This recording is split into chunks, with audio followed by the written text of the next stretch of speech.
He strolls through the corridors, and no one can ignore Bro's aura. They keep asking themselves, is it him, the Chad faker? Yes, it's the famous Grandmaster. Suho Kang, the school's prodigy. Everyone wants to suck up to Bro, and the praises keep coming non-stop. Lil Wigga loves all of it. Even Juri Yoon, the school queen and support player, can't help it and feels like she needs a change of panties. She wants to play some tough matches with him and gets closer, but he's just aura farming, hands in his pockets. He tries to get free, saying he doesn't have time to play with her, but she gets angry, shouting that he should carry her because she's cute, funny, and even reached master rank. But he just smiles and says that if she's so good, why does she want to get so close and comfy beside him? Does she want to get carried by a true pro? He leaves while the simps say they would love to be with her for real. A while later, he's in class, bored, when he suddenly stands up and makes a fake-ass excuse, asking to go to the nurse. But on the way, he changes paths. Then he goes to practice for the upcoming tourney on the school's PCs. When suddenly someone else does the same, a black-haired kid is playing there too. He calls Bro, and they agree not to snitch on each other. But when the blonde boy sees that the dude is playing the same game, he gets an idea. Even though he's using a trash mouse, he calls the new kid to a 1v1. Seeing the boy's character as a complete starter, he's sure it's going to be easy, and the 1v1 starts. Soon enough, it's already 10-0, and the boy logs out. But it's the blonde boy who lost 10 times. He was completely annihilated and has no idea how. The boy was unranked and using starter equipment, so this shouldn't be possible. He's a grandmaster, so this definitely isn't someone random. He searches his nickname and discovers the truth. This little random kid is actually legend rank, the highest possible. Worst of all, he barely plays the game and also plays on the American server with insanely high ping. And of course, he's our MC. Unfortunately for the new kid, the blonde boy is now in love. Doyoon tries to go home secretly, but Blondie is there waiting for him. After a lot of insistence and with no options because this dude really wants to play, they're now at a PC cafe. And Doyoon has never played with such good PC settings before, when suddenly, a thirsty girl appears. And from our MC's face, it's clear he wants some of that booty. But she's more interested in the blonde boy, since she thinks he's the better player for now. Even trash-talking him when she sees a level 22 on the team. Blondie tells her to believe in it, and they all log into the game. Juri is a master rank support. Kang is a grandmaster DPS, while our Ligma is just a random beginner. The match starts, it's Temu League of Legends. Our boy is just there, gazing at the high-end graphics and enjoying everything. It's a quick match, so everyone rushes. Kang leaps forward, charges a punch, and gets the first kill. Some enemies target Juri to kill the support, and it's the moment for our boy to shine. But he's playing like a complete idiot. That's because all the shortcuts on his mouse and keyboard are different. Now that he realizes it, he decides to focus. But we don't see the result, because the scene changes to the next day in class. When Doyoon is talking to Kang about two friends he used to play with, a girl gets surprised upon seeing him. Lil Babe even gets hiccups just from seeing our boy. I bet 100k she's the one who used to secretly play with our bro. He's already back home when Kang invites him to play in a tournament so he can get some money to buy a better PC.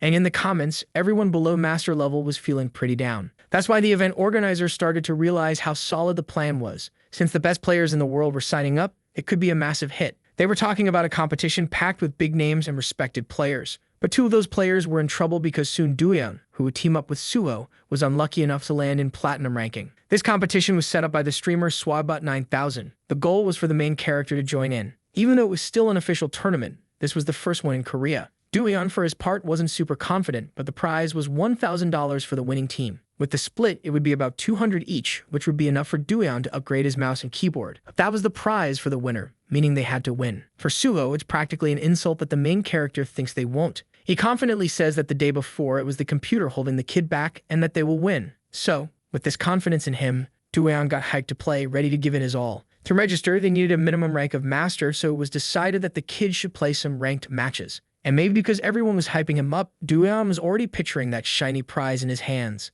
Later on, back at Suho's place, while scrolling through his phone, he saw a message from Juri inviting him to catch a movie on Saturday and maybe play Cbon after. But the boy tossed his phone aside, fed up with her constant invites. Still, he thought it'd be cool if Doyoon had already hit that rank. Suho was super curious about how many matches the main dude had won and was convinced he'd at least made it to master rank. But in the now, the platinum emblem was shown to the blonde and he felt super embarrassed. And while shaking with fear of getting roasted, Doyoon heard Suho shout. Later that day, the main dude was looking pretty down. Suho tried to cheer him up, saying ranked matches were just like that and they could still level up by the weekend. He said it was weird, but Doyoon should totally be able to rank up without breaking a sweat. But then he found out the boy had 5 wins and 5 losses. At that moment, Suho couldn't even look Doyoon in the eyes anymore. But instead of feeling bummed out about losing his confidence, Doyoon decided to grind every day until he nailed it, hoping not to let Suho down. So a long night of epic gaming went by, and the next day, the friends were hit with an even bigger surprise. because after playing a bunch of matches, the main dude got demoted to gold rank. While Juri was laughing her head off, Sugo was trying to figure out what went wrong. The reality was they only had 4 days until registration closed, and if this kept up, they wouldn't even get in, let alone win. So, the main dude felt as low as possible, but Suho didn't seem much better. In general, Korean players are usually better than most, which raises the server level. But in FPS games, it's a whole different ball game since Western players really stand out. Because of that, Suvo couldn't wrap his head around why the main dude was struggling against less experienced players, and he couldn't help but think the boy might be a hacker. But he shook that thought off, not wanting to judge, just trying to figure out how this was even happening. Suddenly, the main dude apologized. Suvo had said he was a solid player and they'd team up, but now he wasn't sure he could. He was also confident about the server thing, but said dreaming too big was his only real talent. Him putting himself down didn't sit right with the blonde, so he shot back that he already knew how good the hero was since they'd played together. That's why he called Duyan to hit up that cyber cafe after class, because he needed to see what was up for himself. When they got to the spot, the main dude got ready to play some matches. But Suho quickly told him to chill, saying he wasn't used to the machine and needed to test it out first. With a warm-up, he spent 10 minutes aiming at moving targets and adapting quickly. Sugo figured he just needed some practice. Finally, after a bit, Duyan said he was ready in both skill and gear. Then the two hyped up and went to test the boy in a new match. Suvo, watching from a distance, knew Duyan didn't belong in gold rank, and being there was the only way to figure out what was wrong. Anyway, just like before, even while giving it his all, the main dude faced another brutal defeat. But Suho was more worried than he was. In fact, the boy was scared because he finally got why he kept losing. Even with better internet and a solid computer, he needed to tweak some things, and the first was the game's voice chat. Surprisingly, Duyan didn't even know what that was. Then the blonde realized it'd be better to show him through a replay of his game, which he also had to explain since the boy didn't know the game recorded his matches. Finally, starting the replay, it became clear that he greeted the team when the game kicked off. But there was the first mistake, which didn't make sense to the boy since he just said hi. Duyan asked if he couldn't be polite, but he misunderstood because the issue wasn't about getting rid of trolls. The main goal of the game is to complete missions and win, but people play in all sorts of ways. Some are totally focused on winning like them, and others couldn't care less about the score. There are also those who just want to explore the scenery like they're on a hike, and those who enjoy buying items to deck out their characters. But the worst group the main dude should steer clear of are the trolls who just love messing with people. So he was totally losing because of the trolls who were wrecking his matches. To break it down, Sugo pulls the protagonist in to watch the replay closely. First up is the dinner troll, who bounces to grab snacks right when the game kicks off. Next to him is the pessimistic troll, who's convinced he's gonna lose before the match even starts, and the musical troll, who blasts tunes on the mic. One's rambling about food, another's whining, and the last one's just blasting music like it's a concert. And the last dude, he's only moving every minute to dodge getting kicked. So, when the protagonist tries to chat with just 20 seconds before the match, he sees everyone pick the damage-focused class. Thinking he could help, he decides to go support, but that was a major misstep. Dueon says his teammates are gonna flop without healing, but Suo's like, nah, they're doomed anyway. The pessimist already charged at the enemies, got himself wrecked, and was trashing the support. Meanwhile, the snack troll is munching away, and the others just chilling in the corner. At the same time, the music troll is trying to sync his dance emoji with the beat.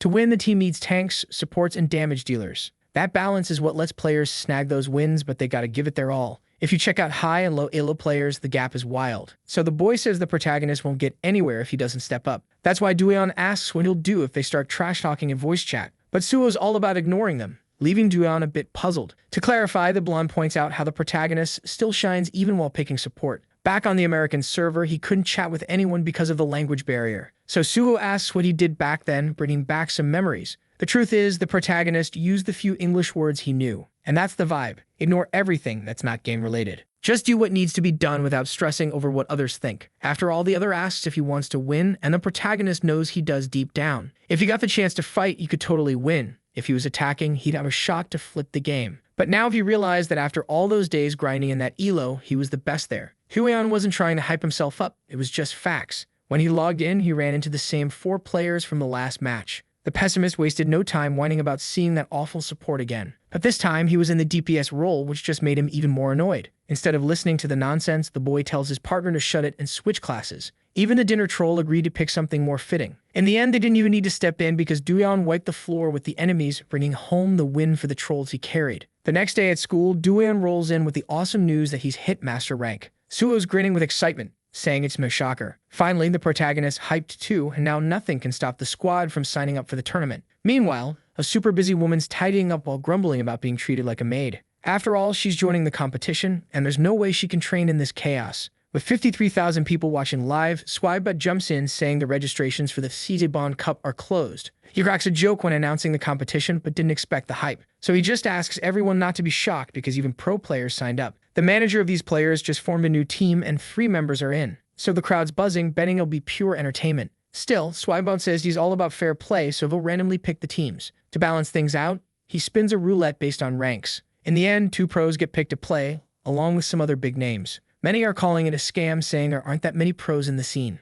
and the names are kept under wraps until the day of the competition. Plus, if anyone asks why he's not playing, Swibot makes it clear that, as a solid silver, he's just here to commentate. The next day, news about Swibot and the tournament spread through the school faster than a TikTok trend. Dueon thinks it'll be a cakewalk to win if Suho joins the competition. Juri, who's chilling a bit away, believes it'll be a legendary combo. She strolls over and asks why they're always stuck together. But when Suho brushes her off to keep chatting with the main dude, Juri shoots Dueon a death stare. Eventually, she gives up on wasting her time there, which the blonde totally misses. Everyone's still wondering why Swibot is a commentator when he's not even gold. Back in class, after everyone bounced, Dueon says sorry. He really wanted to dip, not expecting all this pressure on him. Dueon feels like everyone's eyes are on him, and Suho says it's cause they know he's competing. But the boy remembers that no one knows they're a duo yet. Even Suho admitted he felt the jitters when he heard legends would be in the mix. But they totally earned their spot for the ranking, and even though the protagonist thinks about messing it up during the competition, the blonde disagrees. Not to mention the heavy hitters they had, cause besides Dueon, they could also count on Jae-nam on the squad.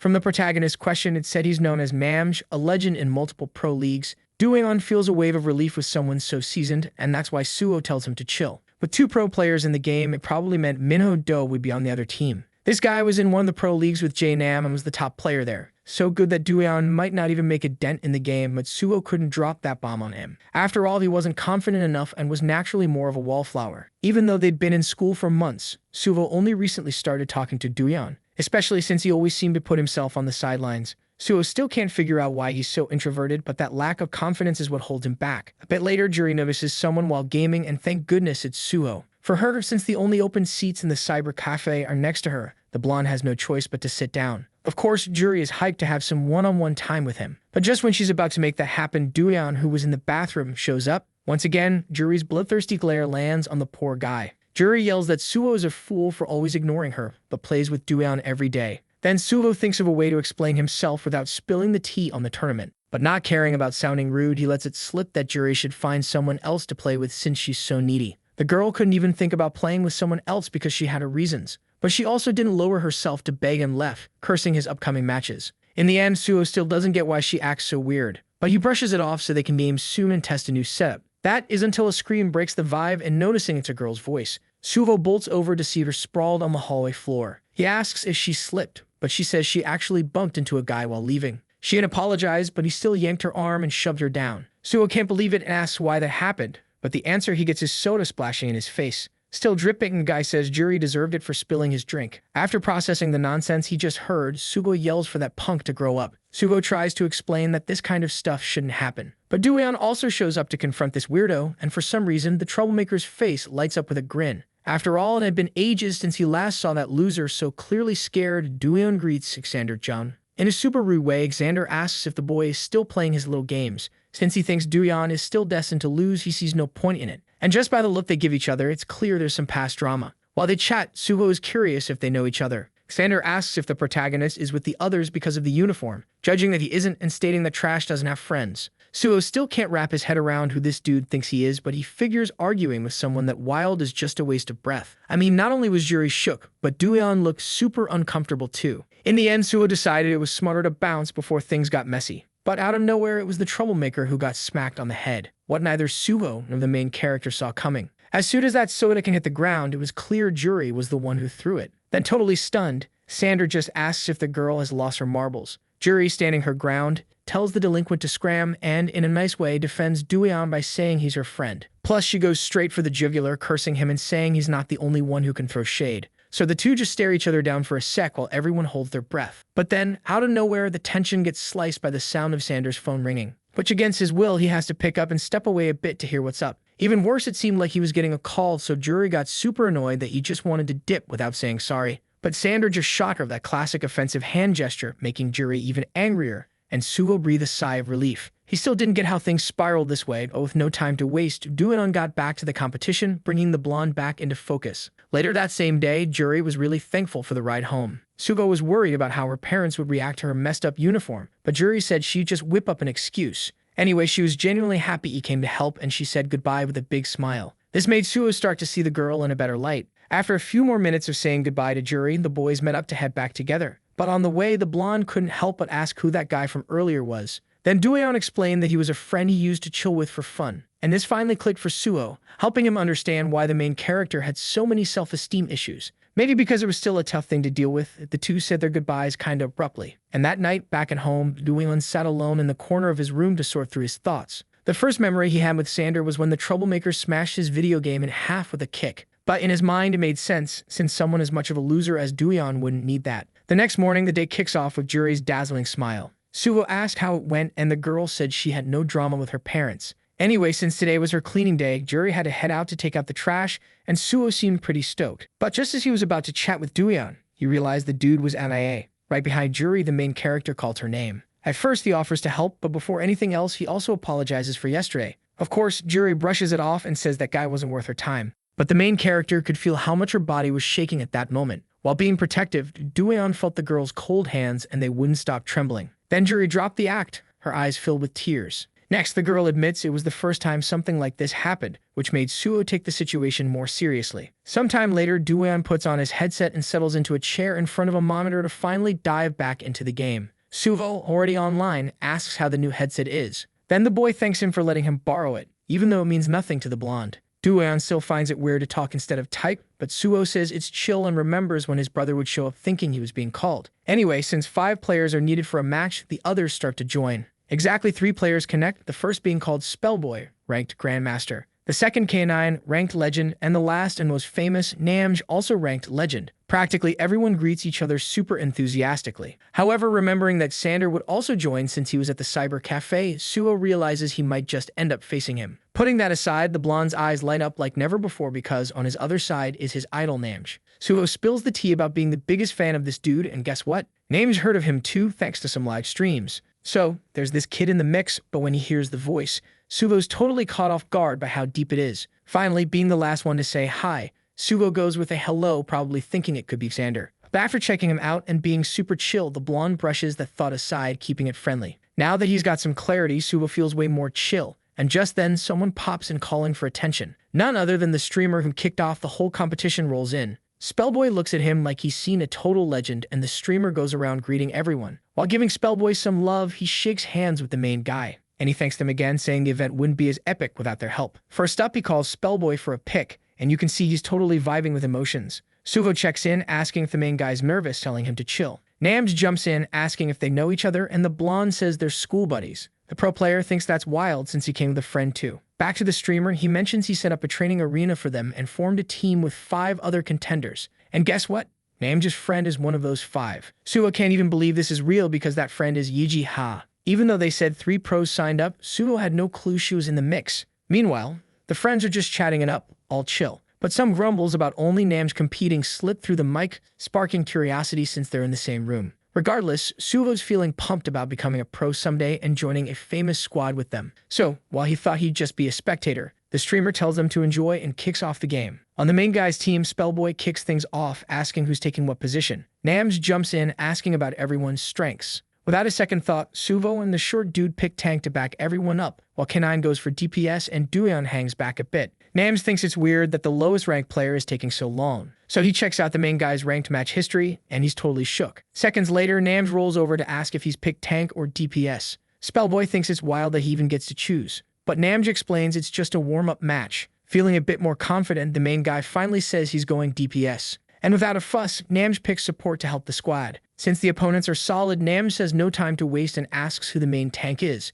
Spellboy jumps in, all hyped, saying he can take that role, especially since when he shows his true form, it's clear he's a beast. The whole enemy team knows they gotta take him out first. At first, the boy looks like he's ready to devour his opponents. But naturally, when the enemy team starts focusing on him, his health and confidence start to shrink. At the most critical moment, he gets healed by Namj, who's working his support magic from a distance. The boy shouts for Spellboy not to stress about healing because he's got cover. Then, that monster tank breaks free with even more power than before. Quickly, the DPS players line up behind Spellboy to deal some damage, but the tank himself takes advantage of the front line and delivers a crazy punch, making one enemy vanish with that insane strength. The high-level players are left speechless, trying to process what just went down. Stuvo thanks Namj for the healing but warns they can handle the rest. Unlike when he was under fire, Spellboy looks ready to take them all down. Then Yiji starts to sweat a bit, worried about how things are going. She's got experience in ranked matches with K9, who's heard rumors about joining a team. But she's not worried about Spellboy. It's that dude in the back who's super strong, even as just a simple master. Suddenly, near the allied team's crystal, an enemy sneaks up behind Namj. Unfortunately, the pro player doesn't react fast enough, but someone's there to back him up, hitting that intruder multiple times, and that someone is Dueon. The team jumps right back into action, but even with Suho hyping up the protagonist, Namj starts giving him the side eye. Swabot's feeling the same vibe because after that performance, it's hard not to think he was flexing about his rank. By the end of the game, everyone crushed it, but Dueon totally stole the show with 17 kills and 0 hits taken. Spellboy's beaming with pride, while K9's just chilling in silence, deep in thought. Suho lifts the hero up, saying he practically soloed the game. But Dueon's all about sharing the glory with the squad, and that's a vibe everyone can get behind. Switching gears, Spellboy asks if the pro player still wants to swap roles, but after a moment, the boy decides to keep things as they are, which honestly leaves everyone scratching their heads. Spellboy jumps in, saying he's a legend and can't let some random master take the damage-dealing spot. It makes way more sense for the pro to focus on offense, right? That's where the action is. But Nam's quick to say the protagonist handled that pressure like a champ. At the game's end, the streamer gives a shout out to everyone, saying they totally exceeded his expectations. He goes on to hype up both the DPS and the tanks, who were straight up amazing. As a simple silver, he knows he could never hang in a game like this. Still, he pauses the celebrations to ask one of them something. Getting straight to the point with Psychopomp, the streamer says he knows he's probably not a master. Everyone's jaws drop at this, so Suho jumps in to explain, but Squadbot cuts him off. He wants to hear it from the protagonist, which is a total nightmare for an introvert. Suho's ready to help, but before anything, Dueon spills the tea. He says the account's in his name, and it's not some backup one. Plus, he's not using any shady programs or throwing games to get an edge. So Swabot quickly asks for the deets. Finally, the protagonist lays out the whole story about starting on the North American server and just jumping onto the Korean one. Then the streamer asks what his rank was on the other server, and without hesitation, the boy says he was a legend. The higher-level players don't seem fazed, but Spellboy's left speechless. Once again, silence fills the room until the streamer seems to put the pieces together. Suho can't help but think of a scenario that doesn't end with Dueon getting kicked out. But even with the punishment looming, Swabot thinks the story is super cool. In his eyes, this is going to blow up on social media. And that means millions of views, which is what really matters in this capitalist world. Suho asks if there will be any issues, but Swabot reassures him that there won't be, since Dueon did mean to mess up. Speaking of which, he also mentions they're lucky because the master rank player on Team 2 quit, so they just need to grab one more legend to even things out. Everyone's on board, but once again, Yiji's voice cuts through Nam's mic, begging to be picked. Then the streamer makes it clear he'll randomly choose someone from the reserves. After all this chaos, Suho looks at the protagonist and, letting out a long sigh, gives him a relieved hug. But before they can chat, Swaiba calls the whole team to hook them up with a prize, which is a skin. Dueon's mind is blown since he's got nothing in his inventory. Then Swibot thanks them for competing in his player event. He's super stoked that this cup is getting so big, and that's why he wanted to create an official uniform for each team. Suddenly, the protagonist's clothes start glowing a bright gold, and without lifting a finger, that skin gets equipped on his character. Of course, since it's a team uniform, the same thing happens to everyone else. Spellboy thinks the outfit is fire, and Suho jokes that the protagonist can finally ditch that white outfit. Even Namj is feeling it, but in his room he's analyzing Dueon, who hit pro level in just 40 games. With stats that perfect, he asks his brother Minho if he doesn't find that interesting too. It looks like the replay of the last game from the very start to just 9/10 of a millisecond. Dueon had a reaction, and even with just 20 milliseconds, the boy managed to lock onto his target. This reaction time is something Namj definitely thinks is way too good to be true for anyone. Moreover, he was a total legend on the North American server while grinding in Korea. Anyway, the dude gets up, calling both his brother and Yiji, who's feeling down, to grab some food. She really wanted to be in the cup to show off her skills, but sadly that's not happening now. Regardless, Minho kept daydreaming about this new potential game-changer called Psychopomp. At lightning speed, both the main guy and Spellboy dash off until the little dude spots something that could be an enemy. Noticing it was aiming at the main guy, he tries to shout out the location, but in a panic, the worst happens first. So, Namj pauses the game to drop some wisdom. They had been grinding non-stop, so he figured it was time for them to bond a bit. After all, as a solid team, they should vibe together, which sounds to Suho like something a wise sage would say. First, they needed to pick some nicknames, and for him,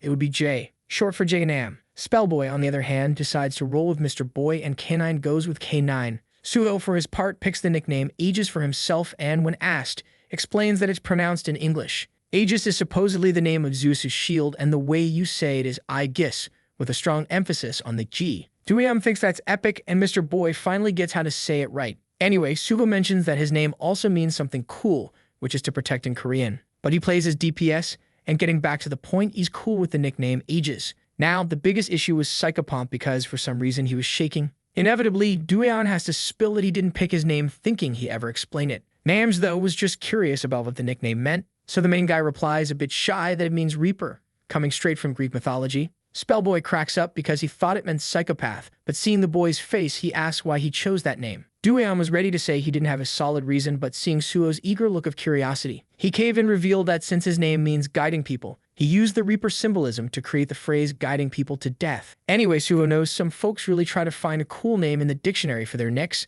Many struggle to come up with good names and search for words in other languages that sound dope. So keeping all this in mind, Namj simplified the story behind the nickname. But the next morning when Suo calls him Reaper, Doyeon looks super uncomfortable, maybe feeling a bit silly. Sugo decides to stick with the original nickname anyway, but their convo gets interrupted by notification sounds. Looks like all the online forums are buzzing like crazy, since a spike in competition has been announced. And of course, this reaction was something Suo totally saw coming. On Team 2, among the players who will be talked about later, was Minho Do, whose nickname is Da Minho. Suo finds it a bit discouraging, but tries to stay positive since he has the main guy on the team, which also makes him quiet, thinking he might be putting pressure on his friend. But for some reason, Doyeon doesn't seem scared now, so the blonde is stoked to see him showing some confidence. Anyway, Sugo keeps thinking that Xander has to show up, and in a wild coincidence, the main guy starts talking about the same dude, saying it's the nickname Neophilis on the list. In the end, Doyeon already knew the weirdo would be in it from the start. However, even though he seemed different, he admits he's not that confident.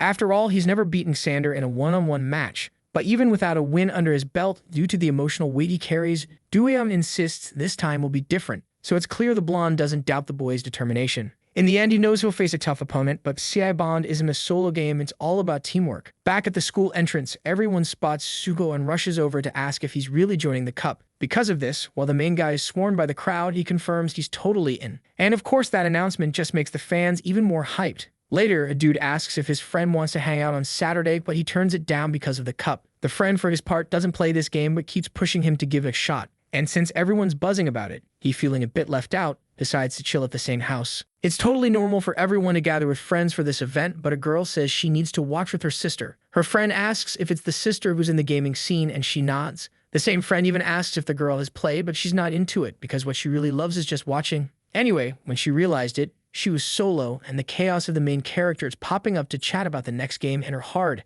At some point, back in the game, Spellboy asks if the protagonist is cool because he doesn't seem chill. Anyway, Jay asks if everyone's ready, and unlike the boy, Doyeon nearly passes out. As the leader, Namj checks if the Reaper is okay, but since he heard a ton about the competition at school, Suo explains that he's nervous. Then, putting his hands on the protagonist's shoulders, he tells Doyeon to shake off his worries and give it his all. And the conversation skills totally impress the blonde. Anyway, the streamer drops a message saying he'll kick off the broadcast at 3 p.m. So, everyone nods to show they got the memo. Finally, the 3 p.m. chimes on all the clocks in Korea. Ben, introducing himself as Swagbutt 9000. The streamer launches the moment everyone's been hyped for. This is the main event of the first PC Bond Cup he's organizing. So, all over the country, people are already cinced up and ready. Even at the house of that girl, the sister in the gaming scene. On the flip side, Yeji doesn't seem too stoked. But back to the broadcast, Swagbutt soon announces he's got another commentator joining. Then he reaches out to welcome the legendary game commentator Yumpo Kim. This dude is a famous streamer turned pro commentator, so he's all about creating a dope experience. More and more people are blown away by the level of professionalism in the broadcast. But, checking out the team lineup, what shocks everyone is that there are 3 legends on each side. Yumpo, for his part, is curious why it's a tournament when they're only having one match. Then, annoyed by the question, Swagbutt snaps back that he'd know if he'd been following his streams. Every time he tried to play, he got wrecked for being terrible. That's exactly why he got so mad that he offered $1,000 to anyone who could actually play well. Then someone made a poster and spread it across various online forums, getting everyone hyped. In the end, even though it wasn't planned, this is the story that led to the current moment. So, leaving the past behind, the two decide to focus on the game, because first up is an interview with the captain of Team 1. The sister of that girl from school freaks out when she sees him, but maybe it's just because of his friendly smile that hits different. Yumpo gives credit for the huge audience to Namj, and when it comes to facing Minho, the streamer asks for a statement. Having to give an opinion so suddenly makes the boy think. But unlike what you'd expect from a nice guy, Namj says Team 2 is going down, shocking the commentators. Anyway, the one most affected by this was Dueon, who dropped to his knees, feeling more pressure than ever.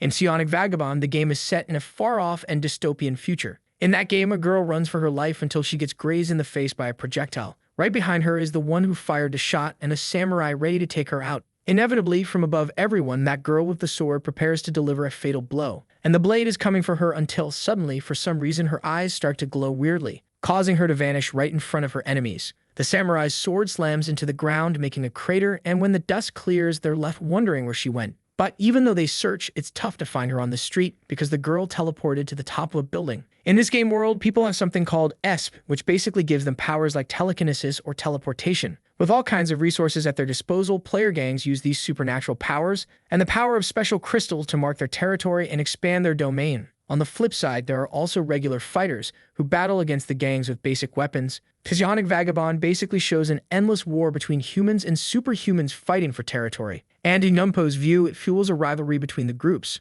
Superhumans flex a bunch of skills that make the game way more fun, but they pack less of a punch. On the flip side, regular folks hit hard but can't move around as slick, making things tougher. So yeah, that's why most tanks and supports are superhumans. Switching gears, Yumpo thinks a lot of pros in this comp will roll with the normals. But instead of spilling tea, Swagbot hits up Team 1's captain, who's grinning ear to ear. All the forums treat Nams like he's a total rock star, and even Swagbot's curious about his vibe. So the dude spills that he's been vibing with the streamers' lives and thought joining would be a blast. Changing the subject, Yumpo asks how the squad's holding up. Nams says they've got some solid players and promises everyone's gonna have a blast. That's why the streamer's curious about who's gonna be the MVP in the next match, and out of nowhere he shouts on national TV for everyone to keep an eye on Psychopomp. From the look on the protagonist's face, it's clear he's feeling the heat, and with Swagbot poking about Minho, the team leader pauses. But he gives the same answer as before, claiming he'll totally wreck his team. With all that leader energy, the crowd's buzzing, and that girl's sister takes a sip. Anyway, Swagbot wishes Nams good luck and then calls up Team 2 for their intro. But for some reason, he doesn't connect the stream. A bit awkward, Swagbot asks if the young dude's feeling nervous. But it's obvious when Minho just says he'll give it his all, which freaks out the presenters. For the Cbon Cup, the prize is a cool 1,000 for the winning squad. As mentioned earlier, Yumpo's gonna be the commentator, so Swagbot quickly calls Team 1 to meet them. Decked out in their uniforms, everyone's hyped, and Yumpo knows this lineup is stacked. Aegis could totally be a celeb, and Canine's about to get signed by a team. But here's the kicker. The protagonist, who's a master rank, is in the mix. Still, he's the one Nams told everyone to watch, so he's not slipping under the radar. Finally, they hype up Spellboy, giving him props for his ranked games, which makes him tear up. Anyway, wrapping up the first intro, Team 2 gets called, and the first spotlight is on that troublemaker from earlier. Right there, in front of Dueon, is his old buddy Xander Jung. After ages apart, a showdown's about to go down, and this time the protagonist not backing down. But before the match kicks off, Neophilis pulls the boy aside for a chat, leaving Dueon feeling all kinds of confused and anxious. Just the look Xander gives him sends chills down his spine. Suvo notices something's off and asks if his buddy's feeling jittery. He even jokes about needing a bathroom break since there's still time before the match. When Dueon stays quiet, Suvo nudges him to spill the tea. Then, still shaking, the protagonist mentions the chat invite from Xander. Dueon asks for advice, knowing he'll get heated if he doesn't accept, but he's not down for that convo. Then Suvo gets super annoyed with that jerk, sensing he's trying to mess with his friend's head before the game. The blonde thinks it's obvious the protagonist should just ghost the invite, but he's not here to force him. But someone else is, and even from a distance, the same phrase echoes. Jury's right there where our hero's gearing up for the championship match. The girl jokes about it being a wild coincidence and asks if he's being followed. But of course, the protagonist says no, not even thinking twice. Anyway, she plops down, apologizing for the joke since she already knew he was there. But she also asks if he's playing and warns that someone wants to chat with him. Jury's curious if he'll accept, and when Dueon says it's Xander, she's like, who's that? But in a flash, she remembers that jerk who pushed her down at the cyber cafe. She yells, asking if they're friends, but Dueon shoots that down. Then she snatches the boy's mouse to reject the request for him, which makes Suo grin. Despite that, Xander sends another request, making the protagonist's anxiety hit the roof. Rejection after rejection, but for some reason he keeps sending them, and Jury's struggling to keep saying no. But even after a bunch of seconds, that dude's still acting like a total stalker. As he kept inviting the protagonist and the plans were almost set, Sugo freaks out. Jury, already super annoyed, declares she'll put the troublemaker in his place, but she's got a better plan. With a sleek grin at the protagonist, she signals him to wrap things up his way. Still confused, she nudges him to say something, but makes it clear she's got his back on the speech. Heading to Xander's room, he's still pushing to invite the protagonist. Unbelievably, the dude seems clueless about why Dueon is dodging him. But then the chat gets accepted, and he's totally relieved. Once they're in the chat, Xander kicks things off by calling Dueon a loser, but Psychopomp fires back with a middle finger emoji. And then he bounces from the room, leaving Xander stunned by that bold move. Dueon doesn't even flinch at Xander, just blocks him like a pro. Maybe it's new for him, but it takes a sec for the realization to hit, and when it does, Xander goes full rage mode. Juri laughs so hard she feels a cramp in her stomach. Since the protagonist had the last word, she totally vibes with the guy's frustration. But as the game is about to kick off, Juri tells Dueon to focus and says she'll chill for now.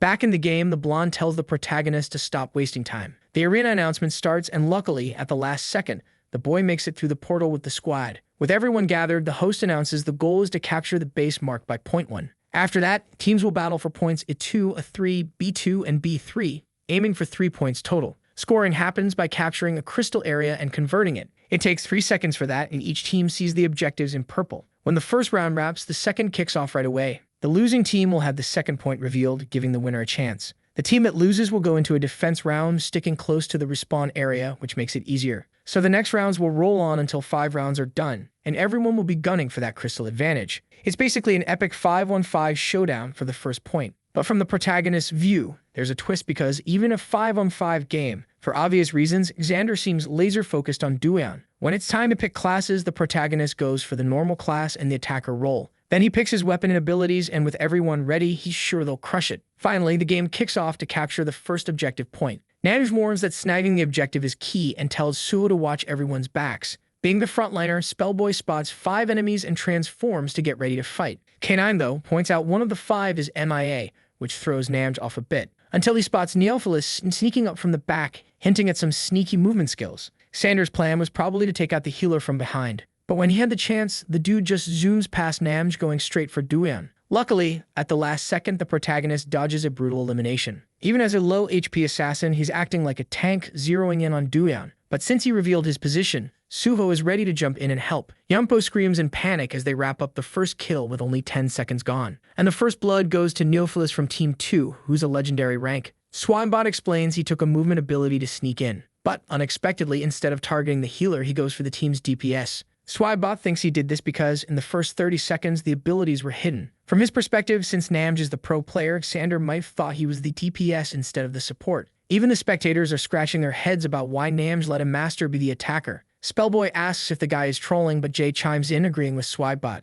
It seemed like putting a master as DPS was a solid strategy. But Suho knew for sure that the attack on Dueon wasn't a mistake. Anyway, with this edge, Team 1 starts capturing the first objective point of the game. The assassination plan from the second team totally flopped, and Neophilis was back in the game respawning. The presenters thought he'd chill and wait for his squad to respawn, but nah, that wasn't happening. Spellboy is totally lost, wondering why he's rolling solo. Knowing where Jay is, the allied team surrounds the healer to keep him safe. But once again, Namj gets the cold shoulder, and our main dude has to stay sharp because, just like before, he's the target of his old buddy's rage. Of course, with the numbers on their side, Xander gets hit hard by the allied team and gets taken out for the second time without breaking a sweat. Now the presenters are losing it because the enemy team has to wait for him to respawn. They think the only reason for this chaos is that the team's not vibing well together. But Namj, being the boss of Team 1, isn't buying that. He shouts for a new attack. A half-beast girl swoops in from above to take a swing at the healer, who barely dodges. Still, she's quick and starts landing hits like it's nothing. Lucky for the pro player, Dueon takes her out with a 6-shot.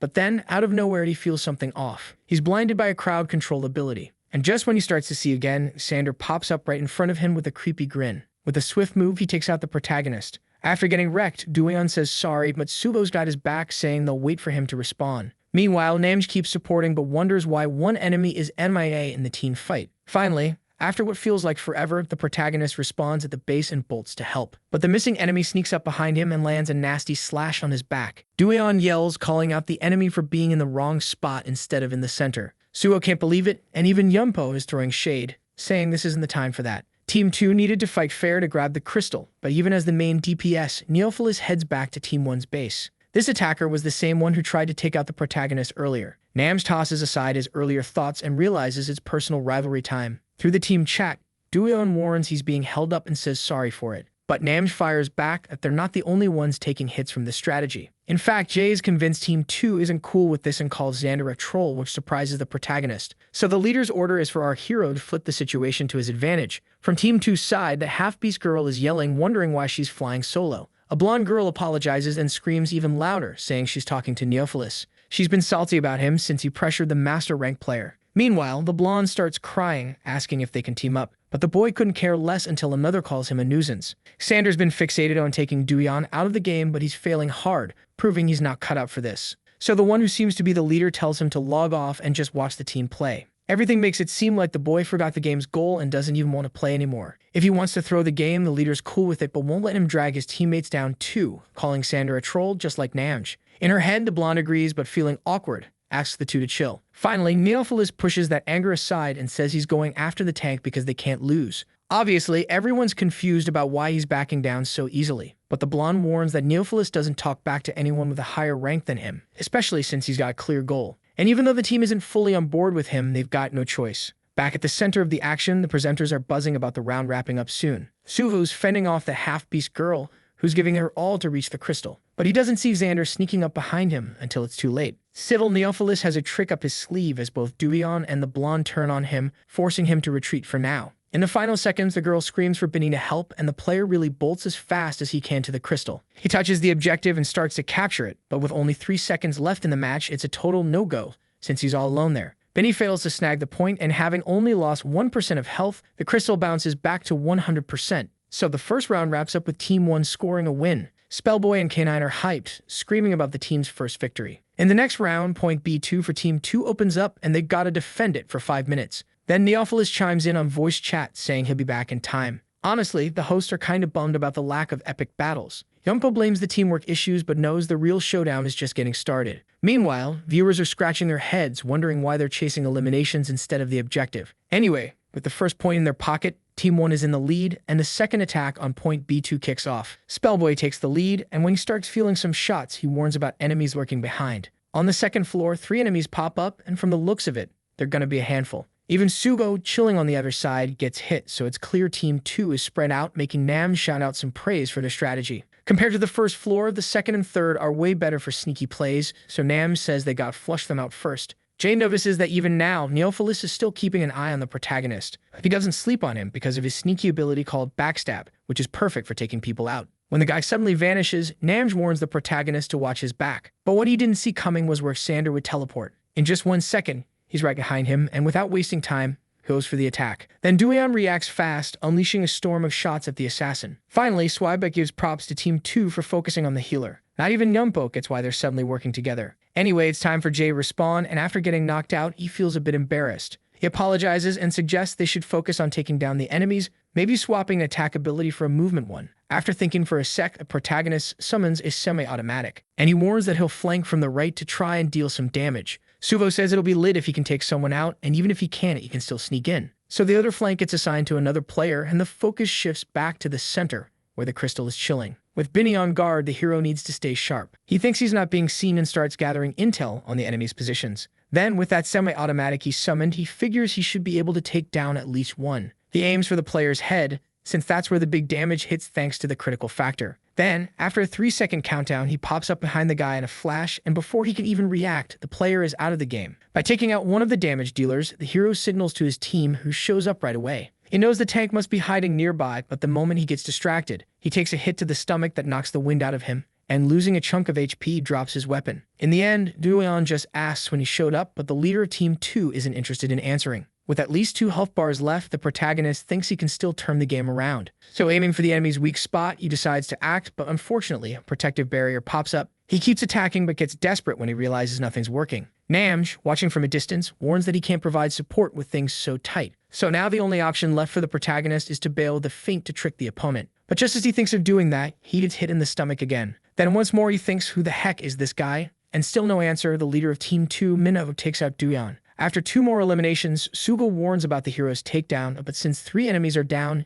Namj calls him to the crystal. And while the healer is capturing, the blonde is on cover duty. Until suddenly, with a loud crash, Minho, who already took care of Duyan, shows up to finish off the rest. Unfortunately, at the same moment, K9 gets taken down too. And to make things even worse, the blonde realizes that both remaining players from the enemy squad are closing in from both sides. While waiting to respawn, the protagonist hears all the chatter from his teammates at that critical moment, even a scream. Then when he opens his eyes, he looks determined, but his hands start shaking and his face is not looking good at all. Compared to the last round, Team 2 seems way more in sync than Team 1 since they haven't even touched the crystal yet. Knowing how to use the map to their advantage, Team 2 has an epic defense going on. Swinebot said teamwork was key for Team 1's win in the first round, but this time the defense is on a whole new level. With Minho acting as a human shield, charging in seems totally off the table. Snipers are usually clutch in defense, but his skills are changing the game so hard that no one can take him in a 1v1. With only 60 seconds left in the second round, Namj, who knows his teammates save their ultimate abilities, warns that they'll have one last shot. First, Suvo needs to activate Berserk, which is a CC ability, and trap the enemies in a specific spot. From there, with his skills, he should be able to snag at least 2 players.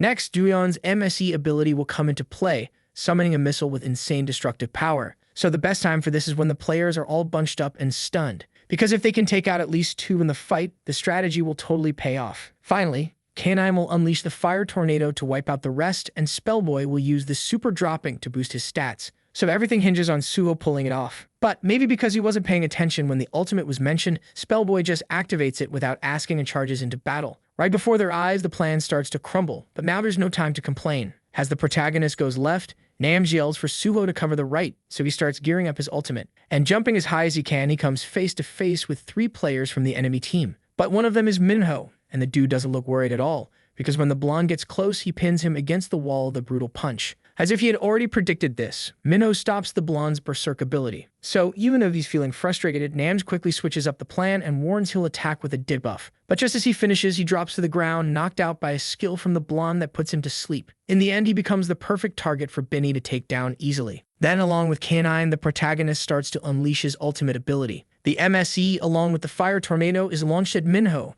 and taking that hit head-on breaks his armor. But the healer from Team Seed uses her abilities and brings everyone back to full health. The presenters can't believe the level of teamwork from that squad. But either way, this makes Team 2's defense a total success. At the end of the match, Spellboy apologizes and the team gets it. But then, a message pops up saying the crystal has been activated. Sugo freaks out, and it's clear that Xander is behind this. The presenters also notice a missing player in the 3-on-3 battle. And with Neophilis kicking off the next round like this, it's what they call a sneaky attack. With Spellboy charging solo at the enemy front, Xander comments that something feels off. His teammate points out that the guy's aim isn't great either, and that Team 1 seems totally stunned. Neophilis calls the opponents amateurs for pushing like this, even though he had done the same before. Anyway, he asks how long this special ability lasts, and knowing it's only 10 seconds, soon Spellboy goes back to normal. And when he returns to normal, not only he but Namj and Suo get taken out by the enemies, shocking the presenters. With only 2 DPS left, Neophilis says he'll back out from the rear, but his teammate yells not to. Still, they're in a 2 against 5 situation. Even if the other 3 respond, they won't make it in time to win the round. And that's exactly why Xander thinks it's better to chill at point A2 for the next round. Since Team 1 also has no ultimates left, the girl is left without any arguments. Then after a few seconds apart, they're at the area marked as A2. Neophilis extends his hand, causing a warning message about the point being restricted to pop up. Team 2 had the ultimate defense for this round, so when the countdown hit 0, using his flash ability which boosts movement speed, the 3rd round, where Team 1 should defend point A2, kicks off with the crystal already being claimed by the other team. And judging by Xander's face, he's totally vibing with this, while the protagonist is not feeling it at all. Since it takes 5 minutes to fully activate the crystal, the viewers start debating. Even if both teams show up at the same time, they know Team 1 needs at least 15 more seconds. Finally, back in the game, Suo storms over to Xander, annoyed and ready to shove him away from the crystal. But then, a massive projectile zooms in from behind him, and when it lands, it totally blocks his way. This wall is also an ability that keeps enemies at bay for 10 seconds. So, when that breaks, the blonde is super confused because even though it's their turn to defend, it feels like they're on the attack. The whole scene feels like a replay of the last round as Team 1 is basically losing the defense point already. Then the commentators think it's smarter to pull back and regroup, and that girl, the famous sister, wonders if Jay is stressed. But honestly, the sister points out that the real issue is Team 1's DPS, since the master rank player isn't holding up against Minho. Anyway, the crystal capture count hits 100%, and just like that, another round ends in defeat for Team 1. The players are in shock because they had so many chances before this mess. For instance, they could have had more tanks and positioned themselves to force the enemy into a direct fight. Regardless, the 3rd round wraps up, and the 4th, with Team 2 still attacking, is about to kick off. With Team 1 down 2 losses to 1 player, the commentators think it's game over. But not giving up, the leader asks about the defense, and Spellboy just bolts off without a word, leaving the guy totally lost. Even the spectators got that the 3rd round was rough enough to crush the team's spirit. Spellboy was really beating himself up for not listening to Jay last round. Meanwhile, Suko felt bad for not using his ultimate on the right target, and the protagonist was bummed about not taking down Xander since they were kids. In the end, all 3 knew that if they lost this round, the game was over and each was blaming themselves for the mess. So without wasting a second, Namj yells to his team that they can totally win. He questions why everyone looks so down and tells them to snap out of it, because it's time to show a flawless defense that'll secure a 5th round. Then since the leader hasn't lost hope, both the blonde and Spellboy get pumped up again. But just as Suvo was about to share his hype with the hero, he noticed something super weird. He kept saying over and over that he couldn't win. Back at that girl's place, the famous sister asks if the hero's weapon is trash, but it's said to be better up close. In that case, she suggests he should use a bigger weapon. In the game, Suvo is giving it his all to pull the protagonist back to reality and starts to stress out. Anyway, the girl didn't know how to explain what she meant, but made it clear it would be a massive weapon. Because of the protagonist's lack of motivation, she couldn't get why he wouldn't use that, and Suvo's order was that Dueon needed to regroup. With the mission set, it's now up to the second team to attack point A3, and in District 7, whoever wins 3 rounds first takes the game. Unlike Team 2, which defended from a high point with a cross strategy, it looks like Team 1 is gearing up for a straight-up brawl. There's a pro player on both sides, but Minho is like an unbreakable wall, quickly shutting down enemy attacks. Meanwhile, Jae-Nam is showing off as an incredible and versatile support player, but he seems to be wasting his skills. Naturally, the game situation is causing outrage for leaving a master in such a crucial spot. Viewers even call him a silver, but even though the presenter knows that's not true, given what's been shown, he wonders if he might have messed up. Putting those thoughts aside, Swibot notices a player is missing in defense, and Yumpo says the same. So Swibot starts to freak out, hoping the protagonist isn't trolling. Anyway, Team 2 is led by Minho, and that blonde girl starts prepping a buff spell for the squad. But just as she's finishing up, she gets hit square in the face. The group members are totally confused at first, so that quirky girl with silver hair starts freaking out. While Yumpo is all surprised, the streamer feels a wave of relief wash over him. Honestly, the protagonist wasn't even in the front line, he was chilling in the building behind. And when he checked out the boy's gear, Xander realized he was rocking a sniper build. The sniper is a long-range shooter who's all about stealth. In the enemy team's view, he switched rifles because he was testing stuff, since he was about to lose. Thinking it was just a lucky shot, they figured it wouldn't happen again, as long as they kept their eyes peeled. For now, the girl decided to keep watch, but noticed Dueon was MIA from that building. Still trying to figure out what the protagonist's ability is, she suddenly feels a chill run down her spine. So the trigger gets pulled, and even though she caught on at the last second, the protagonist had already fired at the enemy player. With 2 players already out of the round, Minho, who's low on HP, realizes the gravity of the situation. Quickly, Xander tells them to dip for now while they hunt for the sniper. Then, our hero takes aim at the former friend who barely dodges a shot to the legs. Xander feels insulted that the protagonist thinks he can catch him, but Dueon stays chill. Finally, thinking he isn't good enough, when he gets close enough, he can use his approachability. So, as he teleports behind him, this would be the perfect moment to wrap things up. That is, if Dueon hadn't already predicted Xander would pop up there and wasn't already aiming at him. After all, he knew the guy was a pro at ambushes since they were kids. Xander grits his teeth and keeps saying the protagonist is a loser. But then the boy's gun trigger gets pulled and his former friend's head becomes a target under Dueon's icy stare. Yumpo panics, and the streamer is even more freaked out since only 15 seconds had passed since the round kicked off. Simply put, the sniper Psychopomp pulled off the insane feat of taking down 3 players in 15 seconds, and he was so chill that he seemed like a totally different person from before. Then one of the spectators shouts, remembering when Nam said the protagonist would be the star of the team, because he can flex his legendary rank account on the North American server. Back to the protagonist, his focus breaks when he hears he's out of the front line. So Suvo reassures him, saying that's not what he meant, and clarifies that now the boy is a sniper.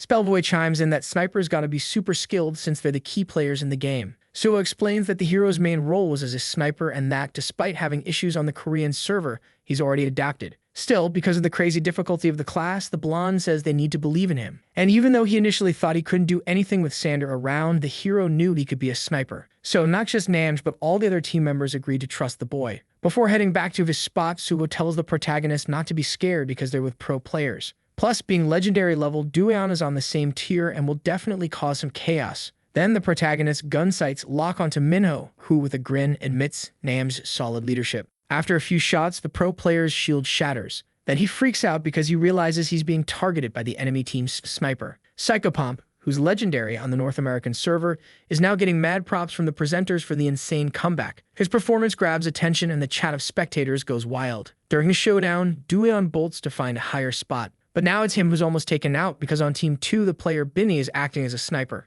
But in his mind, he thinks he needs to find a place to hide first. In any case, Dueon, now knowing his opponent's location, aims and shoots, hitting Binny with pinpoint accuracy from far away, which takes him out. The presenters say someone's got to close the gap to take out the hero. But that's what a sniper should prevent, and a king of this class definitely won't mess up. After responding, Binny gives up being a sniper, but the girls know this will put them in a tight spot. Xander then yells that they just need to push the protagonist away, but the truth is he's been targeted too. So the two start some kind of internal beef for getting eliminated by the boy. Despite this, even without saying anything, the leader sends the message that it's not the time to squabble. With only 2 minutes left, Spellboy shouts that the protagonist is their pride and believes more Peets will want to snipe now. Suho yells from a distance asking what the boy's accuracy rate is, and he replies it's 53%. Then Namj gets so hyped he can't help but grin. Back to Duyan, he thinks Minho must be plotting something sneaky. He can totally pop up as a duelist and go after the protagonist. Surprise, surprise, that's exactly what's happening, so the hero tries to keep it cool. But thanks to his insane skills, the opponent dodges and jumps right at him, almost like he's reading his mind.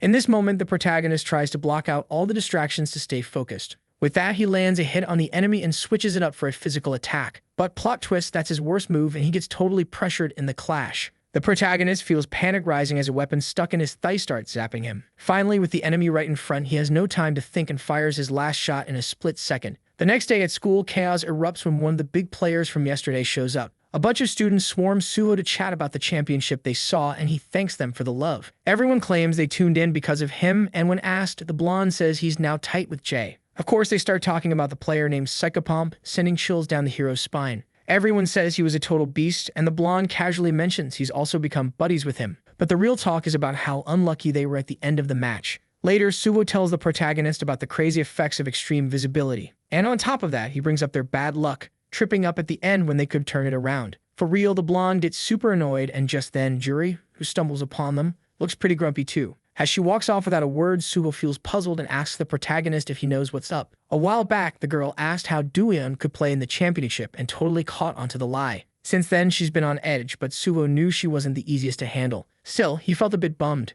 So, putting that aside, he invites the protagonist to team up, which catches him off guard. Because flashback to post-game yesterday, Namj had asked to chat with the protagonist alone. And, in a twist of fate, he made the exact same offer that Suho just did. When Manj proposed it, he said the boy would crush it as a pro player. Even though he couldn't see himself like that, the chance to be on the same team was right there. And from his expression, Namj seemed stoked, expecting a yes, but the protagonist said no. He didn't think he was that good at the game, let alone dealing with people, so he apologized, bowing his head. In that moment, Namj freaked out and said he didn't need to rush it. So, even with the protagonist saying no, he asked him to just take a bit more time to think it over. Back to the present, now Suho's throwing the team proposal at him, putting him in a tough spot again. The blonde believes they can build a squad if they can snag 3 more players. And on the day of the first league, that's when they'll debut as pros. So he asks if the boy is in, since he knows deep down he wants to go pro. And for some reason, this time the protagonist grins and accepts, making his buddy super happy. Suho quickly remembers they need to brainstorm about the team and pick a name. Plus, he's pumped to start hunting for the other members.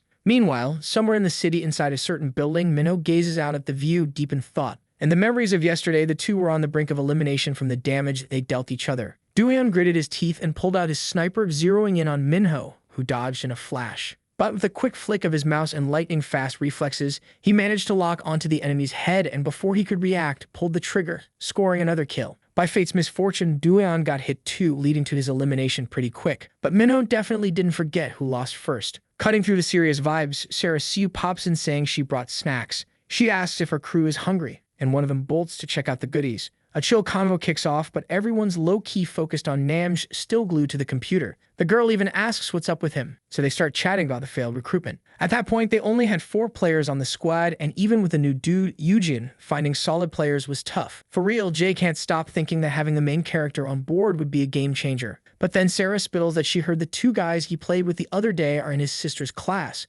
which totally grabs his attention. Later that day, the famous sister hopes her relative doesn't pull any crazy stunts, especially since she knows he can be super loud. Anyway, Suho mentions he scored some gear even without winning the cash prize. So all they need is a computer and a monitor for the main character. Switching gears, Duyeon suggests inviting Spellboy to the team and the blonde is all in. But a girl eavesdropping shows some suspicious curiosity. Back at the cyber cafe they usually hit up, Suho jokes that the girl really loves this game since Juri got there before them. Anyway, the girl asks to play together, and for the first time he grins and agrees. Plus, since she says her parents let her chill there, the blonde thinks they're pretty cool. But she can't play at home because of her PC's quality, and even now, she's still annoyed with the main character. Suddenly, the blonde's phone buzzes with his sister's number. Feeling something's off, he figures she's hurt and needs him to bounce ASAP. So he says they'll talk later, and Duyeon hopes it's nothing serious. Inevitably, his eyes lock with the girl's. He starts to sweat because he doesn't want to look away, but she drops the tough act. And she calls him out, asking if he's still down to play since they had already agreed. To clear things up, she asks about his ranking. So he sees no harm in revealing he's number 300 on the North American server. Juri feels humiliated like a hyena that tried to mess with a lion. And Duyeon's already hit Grandmaster ranking on the Korean account. So she thinks if she were as good as him,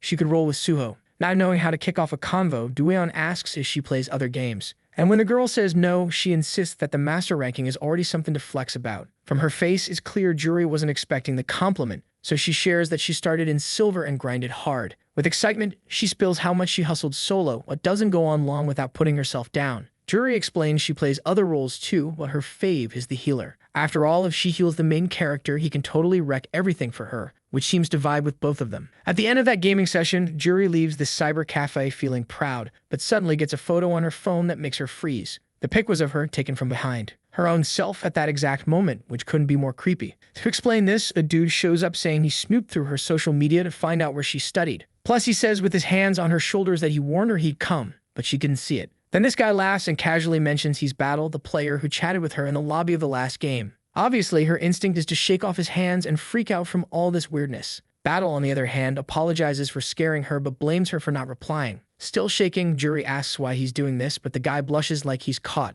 and he reaches out to pet her, only to get totally rejected. Switching topics, he mentions he hasn't eaten and reminds her she said she'd pay for dinner. Even though she doesn't remember this, he keeps rambling, this time about her looking cuter in the pics. Then Juri just feels more and more uncomfortable until he grabs her hand, crossing all kinds of lines. The stalker resorts to force to get the dinner he craves, and unfortunately, realizing he doesn't have enough strength to leave, Juri starts to cry. In a quick step, before things get messy, a light at the end of the tunnel pops up for the girl. Dueon shouts without a second thought for the dude to take his hands off her. He claims to be a precious friend, but feeling that strong grip, Battle takes a step back. The hero quickly asks who this guy is and explains he came to return the gloss she forgot. The two swap info while the weirdo just stands there staring at the students. So before anything worse goes down, the girl grabs the protagonist's hand and pulls him to run, leaving that frustrated stalker standing in the middle of the street. After a mad dash, the girl explains that running was the best move, because since it wasn't the first time, at least this time she managed to record the whole scene. Realizing that weirdos don't get how criminal their actions are, Juri takes precautions. She explains that there were times when some sketchy guys were into her, but even after all that, she refuses to let the hero take her home. In the end, she admits she was just scared and thanks him, thinking she had some blame in it. The next day at school, Suho asks if the boy is free on Saturday. The protagonist is as he is, so Suho spills that's when they'll meet Spellboy. Since he has a voice that doesn't match his body, the protagonist is curious to see how that'll go. Anyway, Suho mentions Kanine will also show up even though he's already got a team, and Dueon's curious too. The plan is to grab some food and chat while gaming a bit. Then Juri pops up, inviting herself to join. She overheard the two talking about forming a pro team, and being super cute, she says she'd totally play. But Suho makes it clear the requirement is to be at least a grandmaster. Juri tries to say she's super close, but that doesn't convince anyone. So she switches gears and asks for the manager spot. Honestly, they really need a manager to handle the team's stuff and recordings. So Suho says he'll think about it, but warns he's heading out again to see his sister because of the drama from the other day. After he leaves, Dueon turns around feeling something's off and finds Juri looking furious. When asked about the stalker from the other day, the girl says she blocked him, but Dueon isn't satisfied with that. Clearly, she's worried and starts to say something. But just then, Suho comes running back, shouting the hero's name. While Juri thinks he's jealous, Dueon's in full panic mode. He grabs Dueon by the shoulders and starts apologizing non-stop, but Suho clarifies that Dueon's not the problem, it's the gamer community. In a forum called 10 Reasons Why Psychopomp is a Hack User, some internet troll went public to spread hate, claiming he got a headshot after a 180-degree turn. Little by little, what was becoming a fact in the community was reaching his friends. But Dueon still can't wrap her head around what they mean by that. Maybe because she's innocent. The girl doesn't get what these so-called hacks are. She asks if it's the same thing nerds do when they hack computers. Then the blonde explains that what's being discussed are aim assist programs for players, and that they basically do all the work for him, because with just a click, 100% accuracy is guaranteed. Once again, with pure innocence, the girl gets hyped to use it too. However, the blonde makes sure to explain the cheating rules in games. Finally, Juri gets the problem and asks if the hero got caught, which he obviously denies. Suho even asks if she's joking because he's sure the protagonist is the definition of a legit player. Dueon starts scrolling through those nasty messages on her phone. But the one who gets mad is the blonde, fed up with the jealousy of others, and he says it'll fix this for the team's honor. With the self-proclaimed queen of gossip, Juri insists that rash decisions only make things worse, and that it'd be better for the person involved to explain themselves in person. But it's natural for him to worry about Dueon's situation. Getting back to the point, Suko first asks if the boy is okay. He says he's not too worried, but a bit embarrassed they're talking about him. However, there's nothing to stress about since he wasn't using hacks. Still, the blonde thinks this could mess with others like Swagbot or the team. Then the main character thinks it's wild how many people are buzzing about him. Out of nowhere, he spots something and nudges the blonde to check it out too. Dueon's hands are shaking while he's clutching his phone, and it clicks when one of the comments about hacking looks like it's from Juri. Not long after, in a private room, a seriously intense person connects with the two boys. She straight up asks if the gossip is saying the protagonist doesn't use anything. The blonde jumps in saying Duyan is just naturally talented. In that moment, this person gives off a dark vibe, making the boys feel pretty uneasy. But then, revealing herself as Swibot, the streamer says it's a golden opportunity, which totally blows the boys' minds. Since the day before, rumors about the protagonist using hacks had been flying around. In the recorded live stream, after watching a bunch of times, everyone agreed there was some cheating going on. With that consensus, a whole community of commenters joined in, so Swibot decides to help the protagonist clear things up. For that, they need to hit up his studio, but since the hero is still confused, Swibot asks if he doesn't want to set the record straight. Suvo jumps in for him, saying they need to squash this gossip at the source. And how's he going to do that? By showing he can play without hacks, obviously. For the streamer, the protagonist's gameplay will speak for itself, and to the blonde's excitement, he gets to join in. Still, our hero is stressing that he really can't pull it off. At first, his friends are curious about what he means, but Duyan just yells that he won't explain anything and bails from the lobby, leaving the streamer feeling like he messed up and the blonde unable to clarify anything. That night, at home, before crashing, the protagonist thinks he needs to explain somehow, but he can't, and when he grabs his phone, he sees a message. Swineboat says he doesn't have to show up if he doesn't want to, but insists he can't let this slide. Duyan, on the flip side, thinks it's better to let it go because he doubts it'll matter and is more worried about Jury. But when he shuts his eyes, the words about being a hacker echo in his mind again. All those nasty comments calling the protagonist a loser and hurling hate feel way too real, and the anxiety in his chest grew so much that sleeping became a struggle. Unfortunately, the next day his assumption was totally off, because while strolling through the hallways, everyone was buzzing about the hacking rumor. Some said people like him should be kicked out, while others were laughing and calling him a fraud for being treated like someone important by Jay. His name kept popping up, and for Duyan, it definitely wasn't better than proving himself live. On the walk home, the player's sister questions what she's hearing. Apparently, Sarah wanted her to spy on the protagonist to get the scoop, and since the girl got annoyed, it was said her allowance would be cut if she didn't. So she had no choice but to follow her older sister's orders. In the background, Jury walks with a tired look, thinking the weekend is still ages away, until she bumps into Sugo. Of course, she does her best to hide that exhausted face and greets the blonde as cheerfully as possible. Jury asks if he wants to catch a movie on Saturday, but as usual, he declines, saying he has plans. In that case, she asked if he's free on Sunday, but Suo says he doesn't have anything he wants to watch and can't play because his sister is sick. Jury gets annoyed by the constant rejection, but reminds him there's something she needs to ask. He warns that he wants to know something, but the girl brushes him off and calls Duyan over, changing the subject. This makes the protagonist realize he's being used and start to feel anxious. Suo is worried about the hero's state, so he mentions that he hasn't been able to rest properly. With all these issues, the blonde doesn't even know where to start. In classroom 6 of the first year, some students are venting about a troll in the match they played. But what everyone's really talking about is the queen bee of the Cbon blog probably being at this school. A girl asks who it is, then the boy spills that it's the one and only Jury, the pretty girl in class, because both her name and the school popped up in the blog's data. The question was why she was being targeted again, but apparently it was for having seduced someone to boost her ranking. The message left for Queen Bee, or Flower Jury, which was her nickname, spilled the tea on her first quick match with this dude. They hopped into the voice chat and started gaming together, and as time flew by, they got super close. He was in master rank, while Jury was chilling in silver, always saying how much she wanted to level up. So being all smitten, the guy helped her grind until she hit master 2. Then they planned to meet up to celebrate, but right before that, Jury ghosted him on all social media and vanished. A bit later, the guy tracked her down, but surprised she had a boyfriend, and to keep new victims at bay, her ID got leaked. Naturally, this drama stirred up some serious outrage over Jury's icy behavior towards the guy. Despite her cute face, the whole school pretty much agreed she was not a nice person. So when a student named Jaimena walked into the classroom, they quickly pulled her over. They spilled the whole story, leaving her shook, especially when she realized Queen Bee was the Jury Yoon she knew. Since Jaimena went to elementary school with her, they asked her about Jury's vibe. Still kinda hesitant, she apologized, saying it's not cool to talk trash about people who aren't around. With Suo always lurking nearby, the students thought he might be the next target.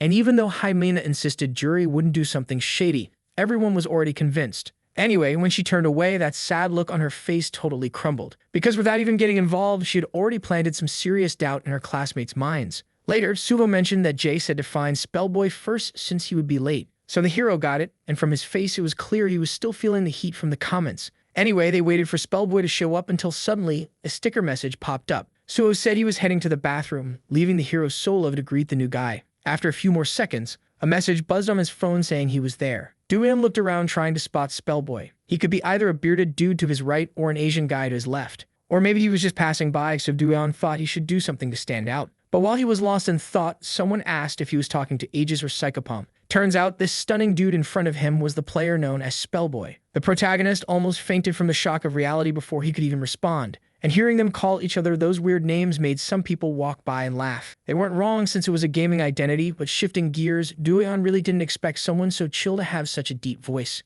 Honestly, he didn't expect Spellboy to be this good-looking. Later, while some food was being whipped up, they mentioned the player was 21 and in college. Dueon couldn't stop thinking about how cool he was from his looks to his voice, but then Suho straight up asked why he was way friendlier in the game than in real life, which made Spellboy freeze up. He tried to apologize, saying it was his first time meeting online friends, and started acting like he did in the game, but it felt super awkward. Honestly, the guy admitted that, not having many friends, he didn't know how to handle this kind of vibe. Because in reality, he had this chill personality, but in the game, he was a total chatterbox with tons of friends and zero fear. Anyway, and they asked if he still wanted to join the team. And the guy said yes after all, he wanted to do his best to repay them and Swibot, who pulled him out of a lonely time. But first, he warned that he needed to get close to Dueon to see if he was really a hacker or not. In the game, a one-on-one match with 10 rounds was about to kick off, and even though the protagonist was a bit shy, Spellboy wasn't much different. Despite the guy's hands shaking in the game, he played his role as a provocative chatterbox. Then Suho got hyped to see what would go down and declared the start of the match. Right from the jump, Spellboy loaded his weapon and dashed to see if his buddy was really good. But just as he was about to keep trash-talking, he got shot right in the head,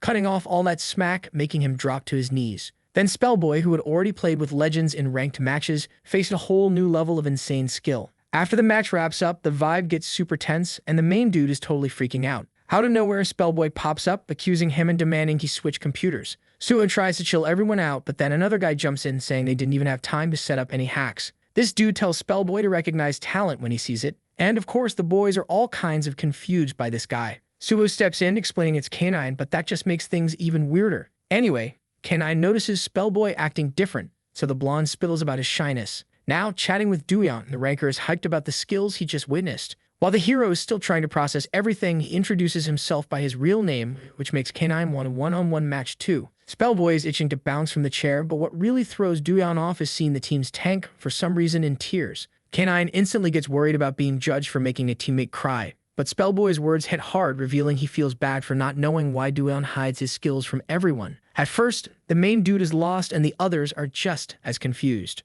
Suho jumps in, saying he's kinda like Spellboy, all introverted and stuff. A month ago, he couldn't even share his thoughts, but he's made some serious progress. Spellboy suggests recording a hand cam without showing his face to tackle this issue. But K9 laughs it off, saying those who call the main dude a hacker won't buy that. Still, that bad vibe lingers in Spellboy, especially knowing how many people are trashing Swibot. But apparently, Dueon had no clue about all that. Being the one who blew up the hacker rumors, the streamer was getting roasted. Suho, meanwhile, calls the main dude the biggest victim, but Spellboy clarifies that everyone's getting flamed. And when Dueon tries to confirm while K9 looks down, Suho says it's not as bad as it seems. Anyway, about the team they're forming, Spellboy asks if it's for competition or not, because competitions are where they'll be facing a ton of people, so he's not joining unless Dueon publicly takes back what he said first. Later that night, the main dude starts stressing about having to show up in the competition. Thinking about his friends getting judged makes him sad and super reflective, but that thought gets interrupted when a loud, angry bark nearly makes him faint. The angry barker? Just a tiny dog, and guess what? Its owner is Juri, who's out for a stroll.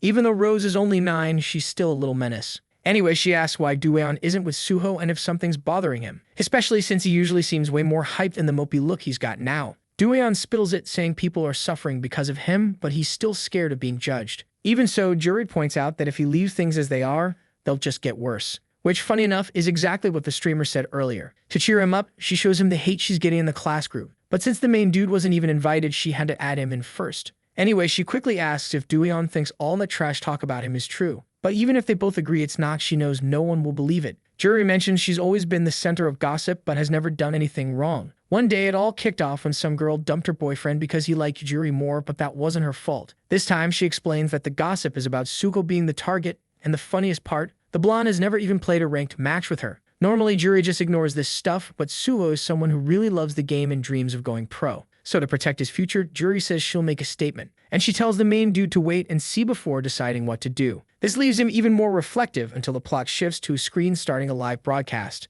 When Swibot goes live, a computer installing the operating system pops up, so at first the viewers are curious. Then they switch topics, asking if there's going to be a giveaway in today's stream. With everything going down, the chat thinks Swibot owes them an explanation, and some start to roast him, saying the hacker streamer is about to pop up. The nervous crowd is throwing shade as expected until the Windows install wraps up live and Swibot can finally flash a grin at his viewers. First thing he does with the OS back in action is download the game CZ Bond. Then some folks start thinking he copped a new rig and is doing an unboxing. Anyway, the streamer breaks the awkward silence and starts to spill the tea. Since the tournament, everyone's been buzzing about a certain player possibly using hacks in front of the whole squad. A bunch of them wanted an official statement, but he's been keeping it on the down low to guard his privacy. But these rumors have stirred up drama not just among players, but also the whole community. So the accused player asked for this chance to clear the air on all the accusations. As they saw, the stream showed the OS install from scratch. They verified that no shady programs were installed besides the game. So Swibot claims this is the perfect moment to squash those nasty rumors. Without wasting time, while the player in question gets a warm welcome, Dueon remembers what Jury said about doing it right. So all the haters get silenced with his skills just like that. Psychopomp is invited and actually shows up, but he's shaking and rocking a mask that sends the chat into a frenzy. Before they kick things off, Swibot asks him to introduce himself and the kid does, leaving everyone stunned by how young he looks. To clear things up, Dueon drops that he's only 16 and the streamer says he respects him for his bravery. From the tired look on the kid's face, it's clear the rumors have been a total nightmare. And Dueon confirms, shaking, saying he's had some wild nightmares at night. He really wants to bounce home, and the viewers feel a bit of sympathy. Anyway, with his hands on the kid's shoulders, the streamer tells the audience that Psychopomp deals with panic attacks. He tries to tell him not to stress, which makes the kid blush but also fired up to show what he's got. When asked why he switched gears, Dueon says he doesn't want to hurt anyone. So he makes it clear he's going to prove his skills are legit. And to back that up, the streamer says he'll be there for support during the stream. To prove they're live, Swibot shows a clip of the day's news. Then he asks the kid to hop on the computer where they just installed the game. Without wasting a second, the kid steps up and mentally apologizes to Suvo for not acting sooner. Plus, he thanks the blonde for believing in his innocence. While setting up the game, a quick recap about it is given, covering his ranking on the other server and his experience as a master rank, and the fact that he's already at Grandmaster level. Then Swibot quickly mentions a ranked match is about to kick off. To their surprise, when he pulls a match, they see 3 legendary players on the enemy team. But the kid says he's all good, and this chill vibe has the viewers curious. When he jumps into the game, he asks to be a sniper, and no one complains, especially since he's lucky to land on a team of fans. Then, with his weapon ready, he gears up, and the enemy Abyss says he's hyped to see this live. Another opponent steps up for the class because they want to test him, and Abyss reminds them to check the replay, because if he really is a hacker, this will be his downfall. When the match kicks off, everyone focuses on the kid, who's in an open field on the other side. Abyss claims to be the tank and says he'll go first because he can take 2 hits. But the kid jumps over a building and gets a sweet vantage point. As a sniper, he locks onto his target and, in less than a millisecond, adjusts the mouse for a perfect shot. Even though he gets hit, the enemy still has no clue where it came from, and in the meantime, he reloads, leaving room for another shot, which makes both Sugo and Swibot beam with pride. Unlike Sander, who's watching the stream with a disgusted look on his face. After that shot, the vibe of the viewers flips from night to day. Abyss can't believe he got taken out without any hacks. As he's about to respawn, he decides to check the replay camera, but this just leaves him even more shook, because it's obvious it was all about aim as the protagonist smacked his head and every other body part. He basically hit in a circle, which totally earned him the title of psychopath. Aim assists usually have a pattern to hit the chest or head, so it's safe to say Dueon did it on purpose to flex a bit. While that dude's thinking, another enemy gets wrecked by the hero, and a girl named Hover is totally impressed. Suvo and Swibot are feeling that pride, but more like fans watching their idol. Even from their homes, that vibe spreads, creating a whole collective hype. At first, Dueon seemed like a total fraud when he showed up, but now he's way cooler. All the hate comments got swapped out for compliments from basic to super fancy. Anyway, after showing off his skills, Dueon takes off the headset and asks if that's enough, and the whole chat is like, yup. Swibot jumps in to say yes, way more than enough. As you can see, the boy's stats were on par with the pros, and since it was all professionals, he had a slight edge. Even after proving himself, he shot an email to the game's support center, and the admins confirmed they found 0 history of cheating. In the end, Dueon's just a kid who loves the game, so he asks his viewers to chill with the rumors. From his home, Spellboy can't hold back tears seeing how nice the streamer is. Huri feels proud, and there's no one left to throw shade at him. Even Dueon thinks about Swibot's support and feels all warm and fuzzy inside. At night, the two say what's up, and Swibot claims he'll buy Dueon a drink when he's older. Since the boy mentioned using an old monitor, he also got a new one as a gift, which the streamer made sure to give him, especially since it was just collecting dust. Suddenly, a person pops up asking what the protagonist is doing there. This catches both boys' attention, especially since it's a girl they've never seen before. But even though they don't know her, that doesn't stop Swibot from thinking she's super cute. Then, as she introduces herself as the protagonist's sister, the streamer explains everything as nicely as possible, which makes the sister bend down too since he gave Dueon a gift. The next day, the rumors flipped from hate to compliments, and as everyone's saying his name, Yueon's shaking so much it worries his friends. Especially since his face is so red it looks like it's about to blow up. All these people saying his name made him anxious, but maybe in a good way. Anyway, Suvo remembers Juri has some stuff to sort out, but from her scary expression, it seems everything's cool. Later, now that Spellboy's on the team, the group chats about needing 2 more players. For now, they need a support, but Suho isn't ruling out taking that spot himself. As for Dueon, obviously he's the main attacker, so they need a secondary and a solid support. And while Suho crossed Juri off the list for one of the spots, someone popped up happily in the background and called Dueon, saying it was a pleasure to meet him. Especially since, knowing Suho was ages, it made sense to think Dueon was Psychopomp. Of course, the boys act clueless since they can't figure out how this random girl knows. Juri, on her part, is more worried that she might have a crush on Suho. But back in Dueon's head, he's still shocked that someone knows his identity. And more than that, he's trying to figure out who this person could be. Juri's suspicious look clashes with the proud expression of this still unknown girl. As Juri gets super hyped, Suho has to stop her from doing anything wild. The other girl finds it a bit weird how everyone's acting so strange. Anyway, the protagonist asks who she is, and then the girl asks him to guess. She drops a hint that they've met once in the game before. However, even though nothing comes to mind at first, Suho asks if she could be Binny, and boom, that's the right answer. The boys ask if she's a senior in school, and when she confirms, the girl says it's a pleasure to meet them. A few seconds later, the protagonist finally connects the dots, remembering her character, Binny from Team 2. Suho quickly asks how she knew the boy's identity. Then the girl explains that since she already knew the blondes and Xander kept saying that Dueon was a total legend, it was easy to make the connection. Honestly, Binny says she had known for ages. She had seen the two at the cyber cafe chatting about bringing Spellboy into the squad. Anyway, the protagonist asks why she's here, and the girl replies that she just wanted to say hi. To introduce themselves, they say they're Dab and Park while Dueon does the same. Switching gears, Sugo practically yells the girl's name in a panic. He quickly asks if she has a team for the C-Bond yet, because if not, he wants to invite her to join their crew. After all, since she's a legendary ranked player, she must be aiming for the pro scene, but Juri is not vibing with that at all. Back in class, a bit later, the 4 names of the team members are scribbled on a piece of paper. To wrap it up, Sugo has one more person in mind, but the biggest dilemma is what to call themselves. That is, until Juri pops up in front of his desk, snatches the pencil, and suddenly writes her player name under Binny's. Suho asks her to erase it, but practically in tears, the girl insists she needs to join the squad. As she said before, she's cool with being just a manager, but super annoyed that he invited another girl. She asks why she can't play too. Suho didn't realize how much she wanted in, so he explains the responsibilities of being a pro. But since she decided to commit to the manager role, he figured it was chill to add her name too. So Sugo asks if she wants to be the group's manager, and without a second thought, Juri jumps at it, throwing herself onto the blonde as a thank you. In the end, this made both of them happy, even if for totally different reasons. Later, in a private group with just the members, everyone's saying what's up. Spellboy kicks things off by saying he loves Dueon so much that he'll only support him. Finally, Subo tells them that besides not having a full team yet, they're also without sponsors. But he promises he knows where to score some so they can compete in the first league. Back at that pro player's house, one of them in particular is feeling pretty down. Namj is bummed thinking that Psychopomp joined another pro team even after saying he wouldn't. The crew gets Jay's side, especially since Dueon said he wasn't interested in going pro. Then one of them says he'll offer the spot again, and time flies until by late afternoon, the protagonist is scrolling through Suvo's messages. Everyone in the group seems super hyped about the team's future and plans to play that night. So, Dueon feels really good about having a team now. But just as he's almost home, Minho shows up calling him by his nickname. And as the protagonist instinctively turns around, their eyes meet. Dueon doesn't know the player's face yet, but Minho can tell he found the right guy. Still, the protagonist recognizes something in the voice, and having seen a similar pic on Nam's team, finally connects his character in the game with the real-life look, realizing it's Minho. Even so, the hero still doesn't know why he's here, since the guy keeps staring at the picture on his phone. Dueon quickly asks if the boy lives nearby, but he says no and explains he's just there to ask for something. At that moment, the natural response is to ask what it is, but what the boy didn't expect was to be invited to Minho's team. On a Ciabon map with a beach vibe, a pink energy gathers in an enemy's hand. And from his spot, he seems to be hunting for some victims. Binny is hiding in a corner, and beside her is Spellboy ready to roll. Then, as the tank activates his true form and charges in, the DPS covers him from behind with a flurry of shots, which in the end gets wrapped up with just one hit from Spellboy. Still, the battle isn't over because another enemy charges from behind. But this one meets a worse fate, as from the top of the beach observatory,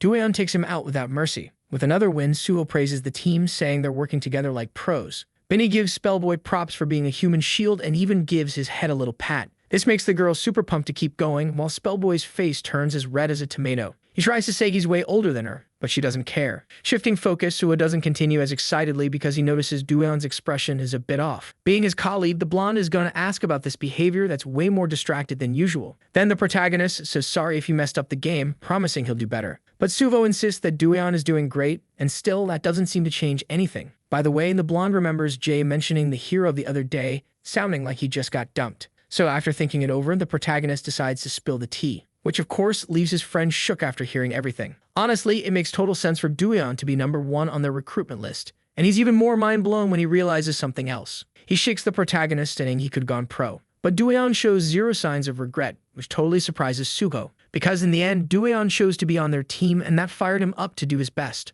Even though, deep down, the protagonist still felt kinda bad for turning down Namj and Minho. Flashback to that meeting when he was offered a chance to join the team, Doyeon was super confused. First, Jae hit him up with a proposal, and now Minho was trying to recruit him too. But he made it clear he wasn't joining, which totally caught the pro off guard. When Doyeon didn't get a response, he tried to grab Minho's attention, but the dude was lost in thought since he got rejected on the spot. In the player's mind, the protagonist turned down Namj because it was too sudden, and he didn't know much about the scene. But since he joined another team, he probably knew what being pro meant. Still, having tossed that chance away, Minho thought he needed to sweeten the deal with cash. When asked, the protagonist said he only knew a little about their team. Among the things he knows is that one of the members is Yuji, who's a total beast at agility. He knows Yujin Cha is a new player but adapts like a champ, keeping the team steady. And of course he knows Namj, who usually plays support and is a legend in various positions. Plus he's got the 411 on Minho's own counter and tank skills. That said, the guy warned that he's ranked first on the Korean server, something the protagonist apparently didn't know until that moment. He said this to flex how strong they were to back up the proposal. Plus they had their own dorm for the members and the payment would be discussed.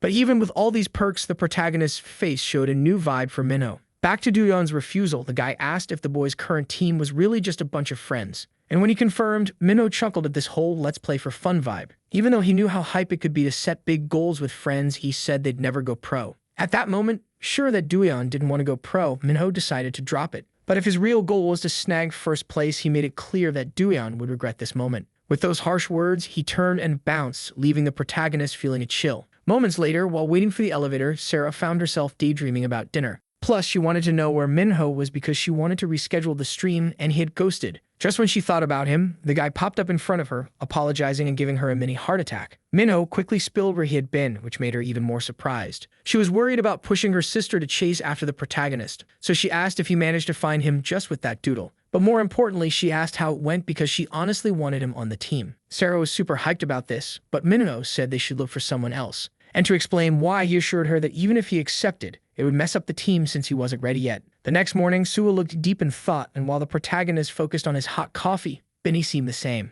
Breaking the silence, she said she'd been pondering for a while, and immediately asked why there were only 4 of them when they needed 5 for the team. Doyeon, for his part, was also deep in thought, so the blonde warned that he wanted to chat about this, especially since they had some candidates in mind and he had an idea of who to choose. Heading to the building of the pro players, Namj asked if he heard right. So Sarah was all about making an announcement to find the last player for the squad, and Jae started freaking out, asking Minho what was up since he was acting all chill. He wanted to know why Minho didn't just recruit Doyeon since they'd already met. He was super curious about what went down, but of course the main dude was all nope again. Anyway, Minho kept pushing the idea that it's better to just forget about him, because they could totally build a way better team if they snagged a 5th player. Suho was vibing with that thought, and he started talking about the support he recommends. To give some context, the blonde said Benny probably played a few matches with him, because he's none other than the legendary support Yummy. Of course, she remembered him because of the nickname and even hiked up his name. Benny thought it'd be a solid pickup, since the guy doesn't rage in games, so he was down. As for the main dude's thoughts, he thought it'd be cool to play with him and was curious about how Yummy would roll. So putting the details on hold, Suho first warned that Yummy lives in another city. At a school with the motto of creativity, commitment, and ethics, students were cruising through the hallways.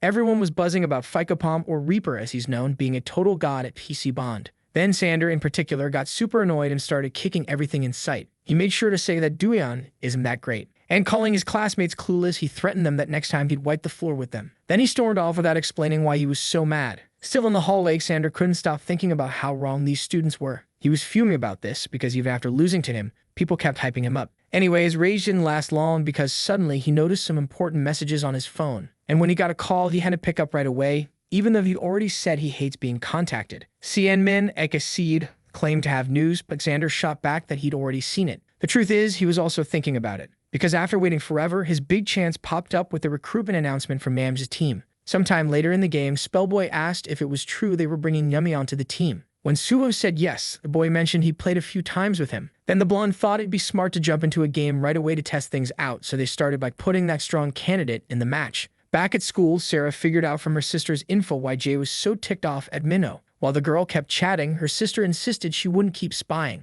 Anyway, she just hung up on Sarah while a girl rushed past. And maybe not paying attention, she bumped into the girl, sending her tumbling backward. Mina, who was the one who did this, stood right in front of her. But when Sarah's sister was about to complain, the blonde flopped on the ground and started whining too, which was kinda hard to follow. Meanwhile, Yumi was about to have her first test match and Doyeon still looked shocked. By the way, the player's expression suddenly shifted. The main dude felt a chill run down his spine, because contrary to what was said, she didn't seem nice at all. Taking charge among her teammates, Binny said, "Nice to see you again." And since Yumi didn't respond right away, Doyeon started finding her more and more creepy. Until out of nowhere, the girl greeted everyone with a sweet smile, totally flipping Doyeon's expectations. First, she thanked them for the invite and mentioned that even though she's a legend, she's had her ups and downs. Still, Suho recognized her as a key player, so Yumi said the same about Aegis. Anyway, the two kept chatting in a super friendly way, which made Doyeon change his mind more and more, because all this vibe reminded him of the good times with Namj. Back to the convo, they agreed to play a match. But when she caught the main dude's gaze, she smiled in a way that was kinda intimidating. When the round kicked off, the item Frozen Fog was used. This is a calming effect that freezes an entire area, perfect for support Yumi. Still, the look she had while doing this left Spellboy shaking in fear behind Binny. And the same went for the main dude who ducked behind Suho.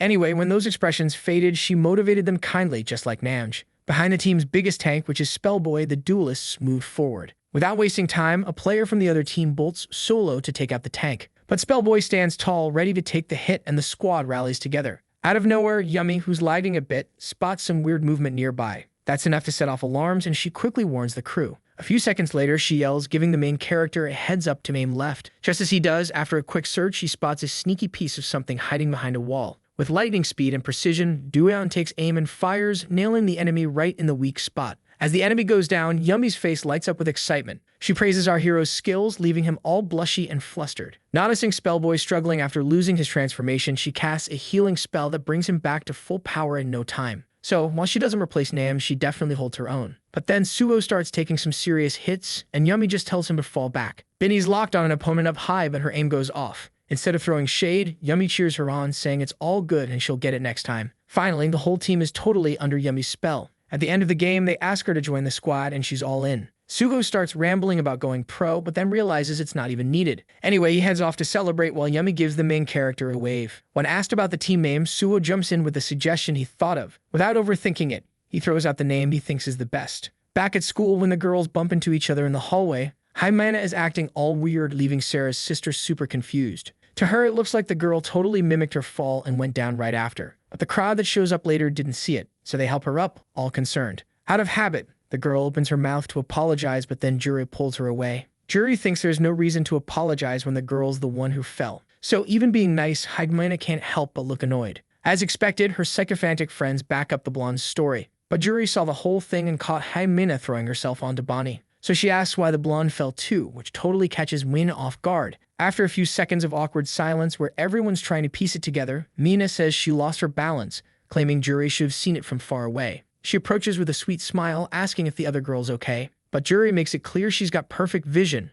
No issues here. Then switching gears, Mina says it's been a minute and asks how things are. This leaves Juri surprised enough to pause and look down, a bit embarrassed. She shakes her head in confusion, showing she doesn't remember Mina, even though they were classmates. Juri really doesn't seem to care much, but just in case, she says it's nice to see her again. In the end, even the blonde's friends are a bit mesmerized by Juri's vibe. Then Mina's true feelings bubble up, and her fury shows. Anyway, Bonnie struggles to speak when she's cornered. So being defended like that, she starts to admire Juri for real. Back in class, Juri hears about this Yumi who snagged the last spot on the team. Since they want to practice more as a squad, Sugo asks for a practice match. Being the team manager, Juri jumps in to help without a second thought. As they say their goodbyes, Sugo asks when the schedule will be ready. At some point after that convo, Juri types on her phone but starts to freak out. She just realized Sugo told her to do something she has no clue about. The blonde mentioned arranging a scrim, but Juri has no idea it means practice match. The worst part? She can't ask Suvo since she's the manager. But just when things get tense, Bonnie shows up with a gift. To explain, she says it's her thank you for the other day, leaving Juri totally surprised by the gesture. especially since she doesn't even remember helping Bonnie with anything. And of course, this makes Bonnie's happy face drop completely. In screams, she warns about when she fell and got helped, but Juri brushes it off. And the girl says she's fine, even though her hand's all messed up. Anyway, she spots Juri's phone with the search tab open and asks about Scrim. Juri freaks out and yells for her not to peek in her phone. But Bonnie's still curious if it's about CZ Bond, which gives Juri a lightbulb moment. So without wasting a second, she grabs Bonnie's arm and practically drags her along. Bonnie's walking, thinking she messed up, and gets super anxious when Juri starts talking. But all she asks is if Bonnie knows what Scrim means, and Bonnie quickly says it's a casual match. Suddenly, Juri's worried face lights up with excitement. Later, Bonnie explains that these matches happen before real tournaments. And since searching for other terms is in no-go, she suggests typing Psibon Scrim in the search bar. Finally, Juri finds scrimmage in the informal dictionary. Bonnie's like, I've never played, but I know what it means. Without dropping her sister's name, Juri asks how they can make this happen. To give some context, Bonnie spittles the beans about being a team manager, which accidentally connects her to Duyan in Bonnie's mind.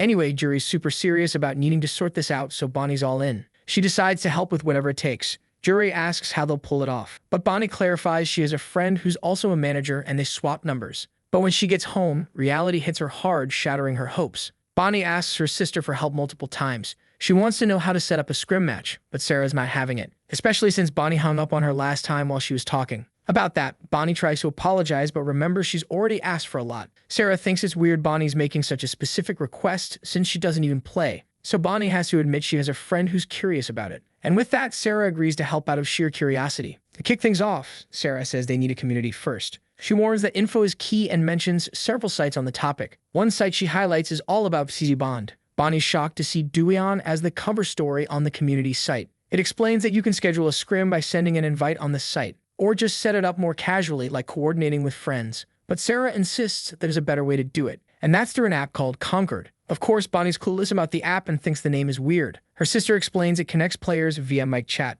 but that just confuses Bonnie more since you can do that in the game. So Sarah clarifies that the app is way better and more convenient. In the chats, there are tons of discussions about scrim matches, and in the dedicated chat, over 200 people are connected. Sarah says teams looking for matches usually leave messages and are proactive. That's why she tells Bonnie to just drop the date and wait for a response. Or if not, slide into DMs with the player's private contacts. With that sorted, Sarah says she'll invite Bonnie to the group. But not really paying attention, Bonnie says it's not for her, realizing too late. From Sarah's face, it's clear she might figured out it's about Duyan, which is true because Bonnie knows it's about Aegis team, now her rival. And Sarah's the one who benefits getting a chance to see them play. But still unsure and shaking to keep the secret, Bonnie just asks to join the group. The next day, Juri's on cloud 9 since the problem's all sorted. She thanks Bonnie, who says she's down to help more in the future. Juri asks to be taught, but acting like a double agent, Bonnie says a friend did it for her. In the end, after thinking it over, Juri offers Bonnie a manager position too. To keep things clear, Bonnie will handle scheduling while Juri takes care of the rest. After all, it's way easier to ask for help when both are managers. Juri's all about this because she wants to learn from her friend. And to really sell it, she makes her face look as cute as possible, pressing Bonnie against the wall as those big baby eyes shine brighter and brighter, reaching a point where the girl can only say yes with a grin on her face. Later, in an open field at school, the girls run into the boys from the team. Juri jumps in to introduce the new team manager, hired by her since she's got mad resources. Which, yeah, is true, but Bonnie's still shaking with anxiety as she introduces herself. Suo's a bit lost, thinking no one knows who the main character is, so he asks for his opinion. By saying yes right away, the blonde also gets on board and introduces himself to Bonnie, who's totally zoned out. Given the 411 on the team, the blonde warns they're gonna go pro ASAP. He mentions he's one of the tanks, introduces Duyan as the damage dealer, and presents Juri as the team manager. All this is to get into the official competition scene as a pro team. For a sec, Bonnie's starstruck until she realizes the weight of that goal, making her introduce herself as the manager who'll handle the scrim matches. Seconds after introducing herself, the girl tells the protagonist something he apparently didn't know. But honestly, what's really on his mind is how his sister would freak if she found out he's a manager on Duyan's team. Suvo, meanwhile, asks for Bonnie's ID to get to know each other better in the game later, but she's got nothing. Anyway, at some point later, a chip recharge gets done, but out of the three behind this, only Juri seems hyped. Juri asks how the protagonist feels with two cuties walking beside him. Sugo couldn't come while Bonnie's seriously pondering who the second cutie is. Still, they gotta help the new manager set up an account, and ironically, this task lands on Duyan, who ends up in the wrong server because he's clueless too. In the end, Juri finds the whole thing hilarious, but then gets serious since she's got a big issue to tackle. Heading to Suvo's house, he asks if his sister needs anything else, and even though they live in the same mansion, he tells her to call, since he'll be busy playing a bit with his team. But after the blonde leaves, the sister grabs a book and starts mumbling complaints while reading. When everyone hops into the game through an invite, Juri, being the first to chat, says she wants to create a skin for the team. Next up is Bonnie, whose nickname is Soybean. The girl's bangs look longer, but not just that, her whole character is reimagined. When she meets Juri, she's blown away by how cute her character is, but Juri says the same. This was the perfect moment for the manager to flex how much cash she dropped. But she doesn't keep bragging since Bonnie's weird way of moving is too distracting. The second manager yells that her screen is spinning non-stop. Even though she's seen it a million times, this is her first time dealing with the controls. Then, after a bit, she stops completely dizzy. To help out, Juri tells her to focus on her left hand. Since it's a game with familiar keys, she warns Bonnie to rest her hand on the WASD keys, and with her pinky, she should always keep it on the shift key. As for the spinning screen, Juri explains how to change the mouse sensitivity with the scroll button. So, after a few seconds of learning, Bonnie's already showing some decent skills. Even though she's still struggling, she starts to get the hang of it, and now the other two group members pop up. Juri quickly asks them to join the voice chat and if they were playing Duo, to which Binny replies yes, claiming he carried, sparking a mini argument between the two. Anyway, everyone starts chatting about ranked matches, leaving Bonnie feeling a bit left out. Then she starts getting more anxious, but Duyeon saves the day by putting a headset on her. While Bonnie figures out how it works, Binny keeps teasing Spellboy. That's when he finally gets fed up and delivers a perfect flying kick. But even so, Binny doesn't regret it, since annoying the boy is just too fun. Suddenly, Binny spots a new face and the manager introduces herself. As Spellboy hypes up the girl's voice, Binny instantly calls him a creep. This gets him super mad at her again since he didn't say anything weird. Juri, meanwhile, warns that the girl knows a ton about the game but hasn't played much. When Spellboy can't wrap his head around that, Binny breaks it down that some folks just know the theory. Suho jumps into the match too, but while they're chilling in a warm-up round, Juri suggests letting Bonnie just watch. Yumi isn't there yet, but they're already scouting for the match, and Bonnie thinks it's awesome to hear everyone through the headset. For the game mode, the main character suggests a 3-on-3, but Bonnie keeps daydreaming about playing with a buddy at home and another one who's far away, and she's totally vibing with all of this. At the end of the day, Bonnie spittles all her feels, even though she just watched. Finally, she remembers she needs to find a friend nearby and waves goodbye with a big smile. So the girl tracks her down and Juri calls Duyeon to head home together, but on the way, something pops into the protagonist's mind that grabs his friend's attention. Even though he was the one who called her, he still couldn't get the words out. So, unable to handle the suspense, Juri tells him to just say it already. But just from the boy's face, a girl figures out what's up. She asks if Duyeon saw her monitor, and since he doesn't answer, it's obvious he did. As expected, there was a lot of disrespect there, probably thanks to that suitor, since they now knew his nickname. Even without knowing them, juniors and seniors from school were throwing shade like she's cute for a, and Duyeon could feel the weight of those words for her. But Juri insists he shouldn't sweat it after all, they're friends.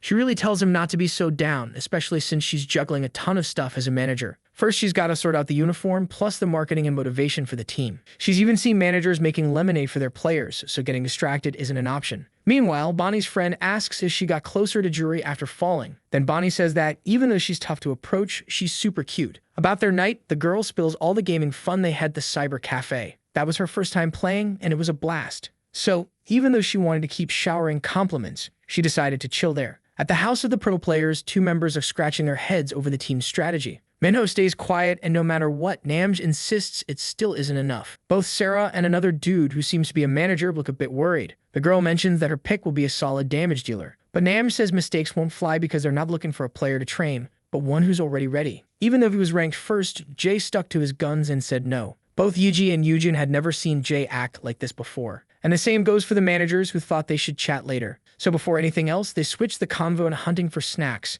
Yujin asks why it's only them who have to go, but they manage to roll with it without arguing. Finally, after the two bounce, the manager thinks hard and calls Jay for a serious chat. Namj keeps thinking the new member needs to be top tier. Then the girl asks to give the guy a shot, since he's more than qualified, saying the Reaper isn't the only good DPS. The male manager cuts in, saying he heard a rumor about a debut competition in China next month. So naturally, Namj starts to freak out while Minho stays super serious. Bonnie's sister warns that the news will probably drop the next day. But even though it's a big event, they can't join since it's only for Chinese teams. Still, the manager mentions that, in Korea, they've been contacted by people from all over the globe. So the girl asks if Jay knows what that means, and with a grin, he gets that something national is on the way. Exactly for that reason, they need to recruit a new player, and Namj realizes there's no time to stick strictly to his ideals. Therefore, he's cool with the manager doing whatever it takes, and Minho just keeps quiet about it. Later that day at school, Suho rolls up to Yumi with a grin that could light up a room, totally throwing her off. Especially since he barged into her classroom and was snagging all the attention from her classmates. So naturally, she gives him a solid stomp right in the shin. Once they're alone, she asks what the blonde wants, but Suho just says he's down to chat. He's curious about her thoughts as a legendary level player, so Demi straight up says she's not there to complain. She's a solid healer and can't throw shade at Duan. Plus, Binny gives a shout out to Spellboy saying his movement lines are clutch for rotations,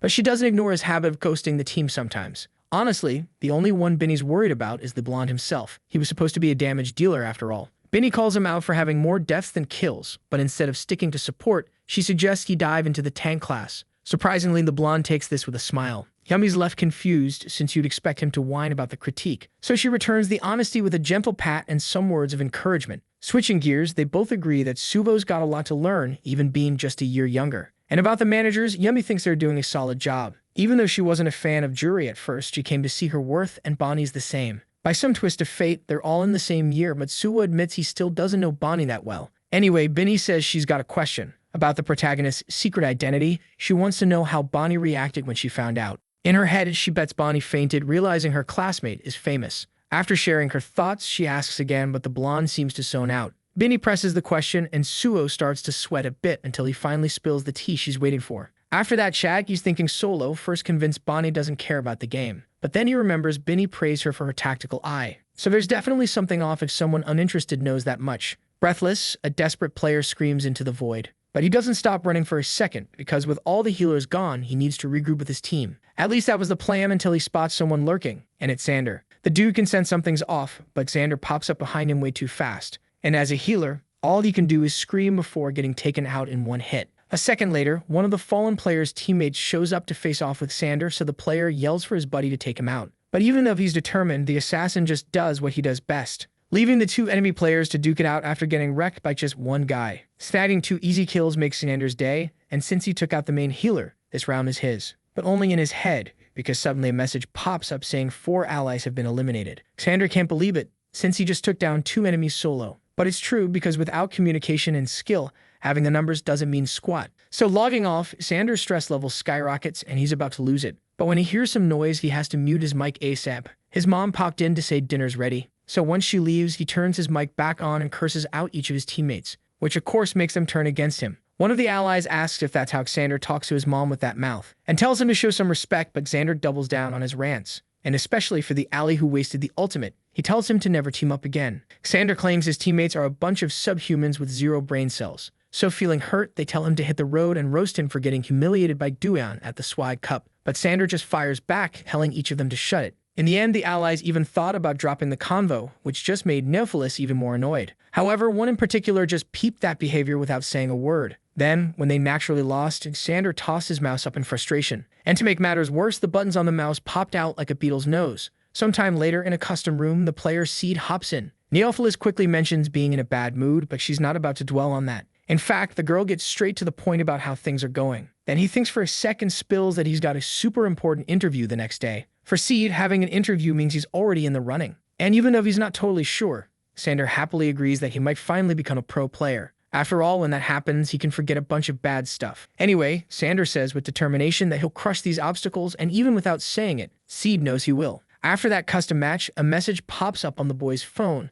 totally catching him off guard. Since there shouldn't be anyone hitting him up at this hour, he goes to check, but there's a nasty surprise, because the manager in charge of interviews just canceled it without a word. On the flip side, Swagbot was also surprised, but for a totally different reason that made 0 sense. However, instead of being bummed or annoyed, he was hyped to meet the expectations of a certain request. Elsewhere in the city, coming back from the market, Duan asks his sister to hold the rest of the groceries, but she's not about to be a bother. Still, the protagonist insists she worked hard, but the girl shoots back that he studied hard too. Then the two share a chill moment together. Being real, the sister says studying isn't really in the family genes, but she's glad he's not being lazy. Anyway, the girl asks if he's really going to keep talking to himself in his room every night. Then the protagonist explains that he often plays with his friends. He worries about being a nuisance, but now that she knows the reason, the sister doesn't mind, even though he's not studying as much as he usually plays all night. Switching gears, the protagonist talks about thinking of upgrading the computer, so the girl asks if there's any problem to fix. Then he admits, a bit shy, that there isn't. But since Duan doesn't usually ask her for stuff, the girl just asks how much it will cost, which obviously makes him super happy. Previously, Suvo had helped with his old case plus 8 gigs of RAM and a borrowed graphics card. So the protagonist asked for 500 for the rest of the computer parts.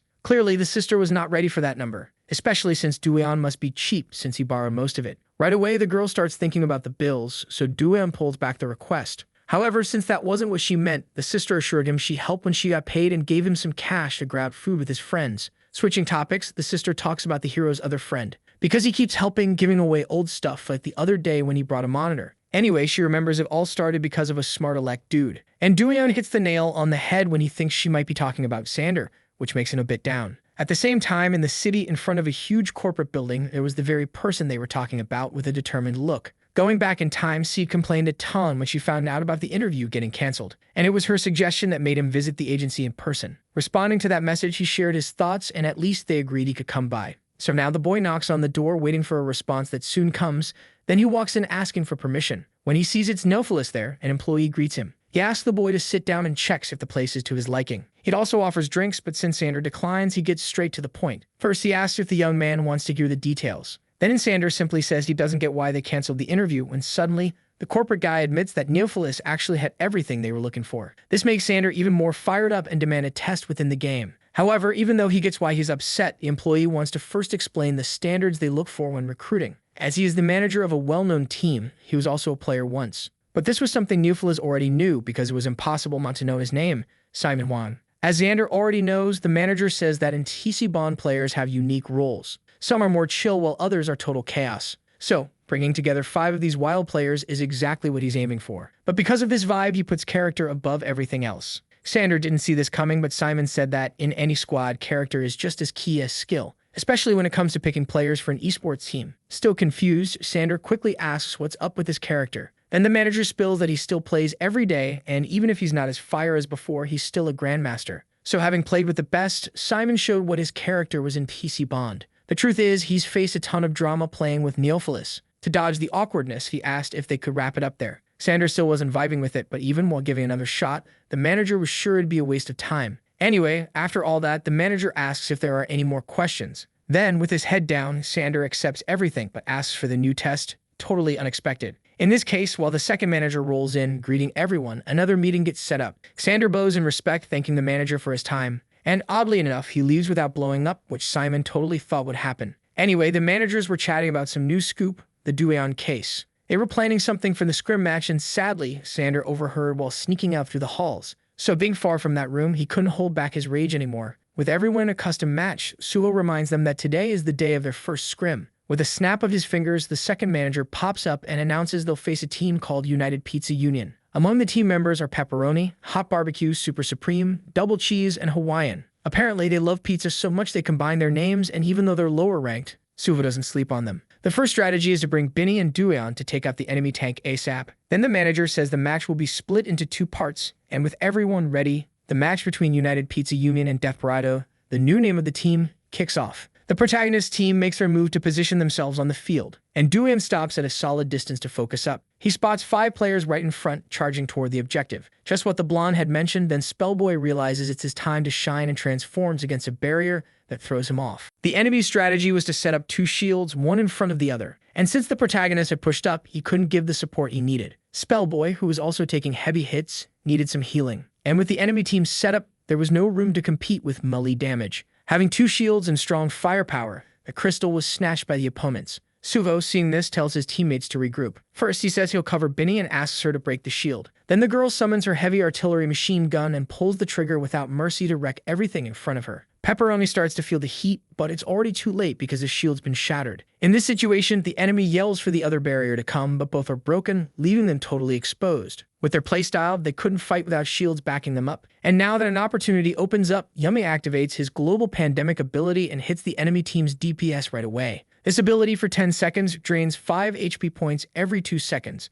Plus, the affected player spreads the same effect to all allies within 3 meters. Naturally, the DPS had no choice but to back off. But that's exactly what needed to happen for Duyeon to take him out without breaking a sweat. Anyway, things start to get desperate for the enemy team. And at the last second, all they could do was complain about not having a ranged DPS on their squad. Back in the custom room, the managers ask how the experience was. Suho says he's down for 3 rounds, and Jury mentions she recorded everything. Finally, Suho's big question goes to Binny, asking her how she did in the game. But this time, the girl says she has nothing to complain about, much to the boy's delight. Spellboy, for his part, says he felt more tense than in ranked matches. But Binny makes sure to cheer him up, telling him to just celebrate. In any case, a message on the blonde's monitor grabs attention. But even though it's good news about an update, it turns out the game is going into maintenance. But way more important than that, a player named Swibutt suddenly hops into the match. When he joins, he greets everyone with a grin, and Spellboy especially is totally hyped. So hyped that Benny feels a bit left out, which is kinda sad. Anyway, Swibutt asks how things are going since he knows about the scrim match.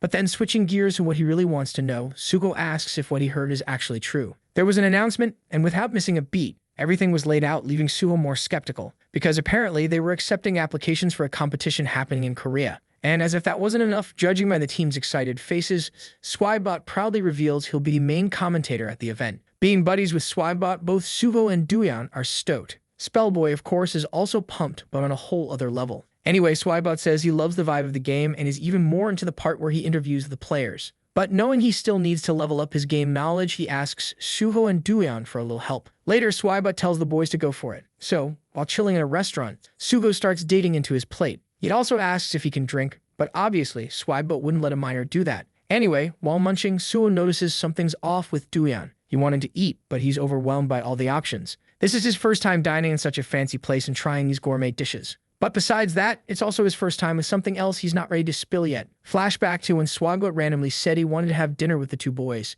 Since he'll be narrating the competition, it makes sense he should know more about the game and the players. That's why he suggested interviewing the two over dinner, which the blonde was totally down for. But being a bit different, Duyan hesitated, saying he might not be able to help. However, both his friends shouted that he had no idea how much he mattered in the game. So if his friends believed he could help, he was in. Besides the two, the streamer wanted to interview someone else. But since it wasn't confirmed yet, he said he'd have to call them first. Namj, who was first on that list, was also the first to shut down Swanbot's request without mercy. He explained he was busy with team stuff, and as always, Minho said nothing, so the streamer had to roll with it, saying out loud that unfortunately he'd only be interviewing Duyan and Subo. Maybe that was Swagbot's strategy, because when he heard the protagonist's name, his heart raced. As he streamed the Swag Cup, the streamer said it made sense to call them first. Then Namj changed his mind and shouted Minho's name. All the while, the boy tried to remember his commitments, but Jay's insistence was so strong that he ended up crying and convinced his friend. Because of all this, back in the present, the two walk into the restaurant. However, before reaching their spot, Namj starts sweating bullets. To chill his buddy out, Minho jokes that the Reaper is just a high school student, but that only makes Namj's nerves go through the roof. Anyway, one of the restaurant staff points out their table. Namj can't stop thinking he's finally gonna meet the Reaper, but coincidentally, Duyan is also feeling anxious at the table. Finally, Namj introduces himself and Swibot thanks him for showing up. But to his surprise, the Reaper is exactly how he imagined. In fact, even more familiar than he thought, like a younger brother. In the protagonist's mind, he's also a bit shy about facing the two directly. Anyway, with dinner on the table, Swibot asked if players mess up during competitions, and they say yes. 2 years ago in winter, in a one-on-one situation, Namj was behind an enemy ready to take him out. Being the most logical move, he pressed the keys to pull out the shotgun, but accidentally hit the wrong button and equipped a sniper instead. And since the zoom was automatically on, it was impossible to keep up so closely. Swibot is shocked because they won the match, but the explanation is pretty simple. By pure luck, at the last second, Jay dodged the attacks and finished off the enemy with a close-range knife. In this way, he managed to dodge that epic fail. From Suo's view, watching from the sidelines, it all seemed planned out, and Swibot was totally on board since he was a big-time DPS. But still, he was curious why he ended up as support, so Namj said he was all about innovation. He also tossed out the idea that it might be age, which made Swibot feel kinda old, and that's rough. Anyway, they chatted about the hottest topics in Seabon until the questions ran dry. That's when he thanked everyone, and Duyan felt bad for not stepping up more. But before bouncing, Namj reached out to the kid, saying he already knew about his choice to join another squad. Then the main dude returned the gesture, feeling super hyped to meet Jay Nam, until he felt his hands getting crushed because apparently he wasn't the most hyped one there. Namj had to admit he wanted him on the team, but Suo reminded him that Duyan was already taken. Still, Jay couldn't wrap his head around it, and he left with a heads up that they should stay sharp because they were scouting a beast player for the tournament. But with them around, Suo shot back that it definitely wouldn't be a walk in the park. Meanwhile, in the admin building of Namj's squad, manager Sarah C was introducing herself. She was finally welcoming the new member to the crew. On his stream, Swibot dropped the news that tournament signups were closed. He asked if everyone had signed up, but apparently, a lot of folks missed the boat. Still, they knew the competition wasn't putting any crazy rules in place. All amateur players are welcome, and the tournament doesn't mess with discrimination or hate. Whether you've got a sponsor or experience doesn't matter, everyone starts in the qualifiers. Sure, some might whine about this rule, but the streamer got word that the prize is way bigger than expected. The competition will go down in cybercafes across Korea. So, while gunning for the top, Swibot warned he'd be traveling all over, wishing everyone good luck. Later, Suo asked if Yumi was sure since he'd have to travel from Busan and ditch school. But the team member assured him everything was cool, which still didn't chill Suho's worries, being a straight-A student and all. Yumi said he wasn't joking about joining the team and mentioned he had a cousin in Seoul. Still, Suho offered to help if needed. It'd be sweet to have a sponsor since they were dealing with so many issues, but the blonde couldn't ask Swibot. Anyway, the convo switched to Spellboy's commitments. Then, while they were chatting, the managers were whispering about some stuff in the background. In any case, Suho was pumped about the chance to win but wasn't slacking on school. But when he said this, both his classmates and Binny, who was older, and Juri herself got super worried, which made it clear they were totally forgetting about exam season. After a bit, Suho said goodbye to his classmates and especially to Juri. As he said, he dove into an intense training routine in the game, but still kept up with his studies until he nearly dozed off sitting up. Meanwhile, the managers were grinding too, and with some fabric, they were planning a special uniform. Dooyeon, on his end, couldn't even catch some Z's without getting a message on his phone. And Binny was dealing with issues from skipping class as usual. In a chat with the event presenters, Yumpo mentioned it's wild that over 1,000 teams are hitting the qualifiers. This time, the championship is limitless and the prize is way bigger. That's why the audience hit over 15,000 players. For the streamer, this is a double-edged sword, making it tough to figure out where all that cash is coming from. Swibot himself has no clue where the funding is coming from, but Yumpo isn't shocked to hear about the big sponsor behind all this. After all, he said he was all in for esports in Korea. In the end, this is way bigger than he thought, but anyway, Swibot doesn't have time to waste because he needs to kick off the event. Meanwhile, the new team of pro players is coming together. Suvo declares he'll definitely tank and provide support. Binny steps up to be the sniper. Yummy promises he'll do his best to heal his buddies. Spellboy guarantees he'll hold down the front lines with all his might. And finally, Dooyeon shouts to watch their backs because he's going to crush it. With everything locked in, Suho then called his team Desperado for an epic war cry. But then Binny couldn't help but roast the hero's speech, which made Suvo blush. Suvo, in turn, was all for his hype, especially since playing in cyber cafes is the ultimate pressure cooker. So he's stoked that Dooyeon isn't stressing over the verbal harassment. But honestly, the main dude hadn't even thought about it, and when he finally did, he had to hit the bathroom. Dooyeon's heart is racing faster than a TikTok trend of even in there, he can't chill. Because guess who shows up? The last person he wanted to see. Sander rolls in, and Dooyeon's anxiety spikes, but out of nowhere, the guy just turns and bails, leaving the protagonist standing there, first shaking, then totally confused about what just went down. Anyway, other peeps stroll by in the bathroom, but all Dooyeon can think about is Sander possibly joining the tournament. Stuck in the same spot, the protagonist wonders what he should do. But since they both look equally wiped, he hopes everything's cool, while he keeps thinking about who the boy is teaming up with. Finally, the presenters hype up the crowd for the Seabon tournament. Swibot introduces himself as the main commentator and Yumpo as the sidekick. They're live from Inshin to stream the qualifiers, but first they're doing interviews with the teams. So Simon gets called over, but he's all, "I'm ready, let's go." The manager drops the news that there will be 2 matches today, but only if they win the first one. Namj isn't worried at all, they're there to win no doubt. Even though Simon agrees, he tells Jay to keep it chill during the interview. But the big question is about the new recruit. Flashback time, the crew was celebrating and Xander knew he gave it his all. So no matter what went down, Simon had to respect the kid's hustle. He heard Xander was the last candidate they could check out. Apparently, he finally caved and let him join the squad. Fast forward to now, the new member strolls over to meet the team. But from what we know about Neophilus, he's definitely not the same dude. Because surprise, the player called up is Jake Yang. After the picks, Sarah asks about the last candidate,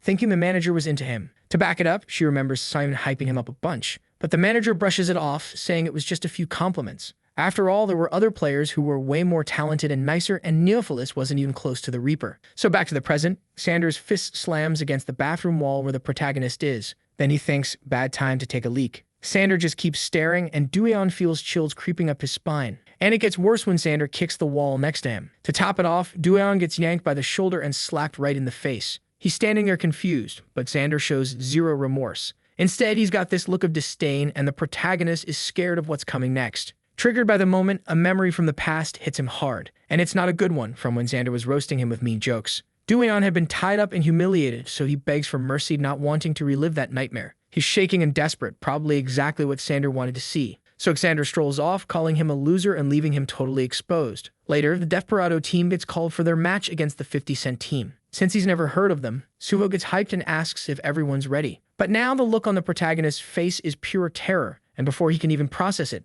the match kicks off. For Suho, it's obvious Dooyeon's not feeling it. And from his own experience, he knows it's dangerous when his buddy's in this state. He yells to warn Binny about what's going down. But then, precise shots cut through the convo, and suddenly, a bunch of enemy kill messages pop up. That's not how Dooyeon usually rolls, he's in full crisis mode. So maybe this time, the Reaper decided to channel his feelings differently. Inside the game, the enemies try to stick together to tackle the situation. But one of them hears a weird noise, and at that moment, Dooyeon's already behind him. Then, with a quick squeeze of his trigger, it's all over before Suho can even blink. Despite going off, the blonde tells his friend to regroup, but he just doesn't listen and keeps charging in, taking out enemies left and right, until one of the players shouts out, accusing the protagonist of using hacks. Suho knows this is a classic move when facing Duyan for the first time, but this was a set match. The opponents were diamond ranked, so even though he took out a bunch, his aim was still kinda off. Honestly, he was just charging in without any cover, totally wild, which was a major overreaction. With another shot, the protagonist takes out the enemy and slides through the base. Duyan was playing without a care in the world, which was nuts cause any decent opponent would have taken him out already. Anyway, the third round wraps up with the Desperado team snagging the win. Everyone rips off their headsets, but Duyan bolts up, the first one on his feet. Suho puts his hands on his shoulders trying to chat him up, but he jumps back when he sees the hero's totally wiped expression. He still doesn't get it, but an idea pops into his head,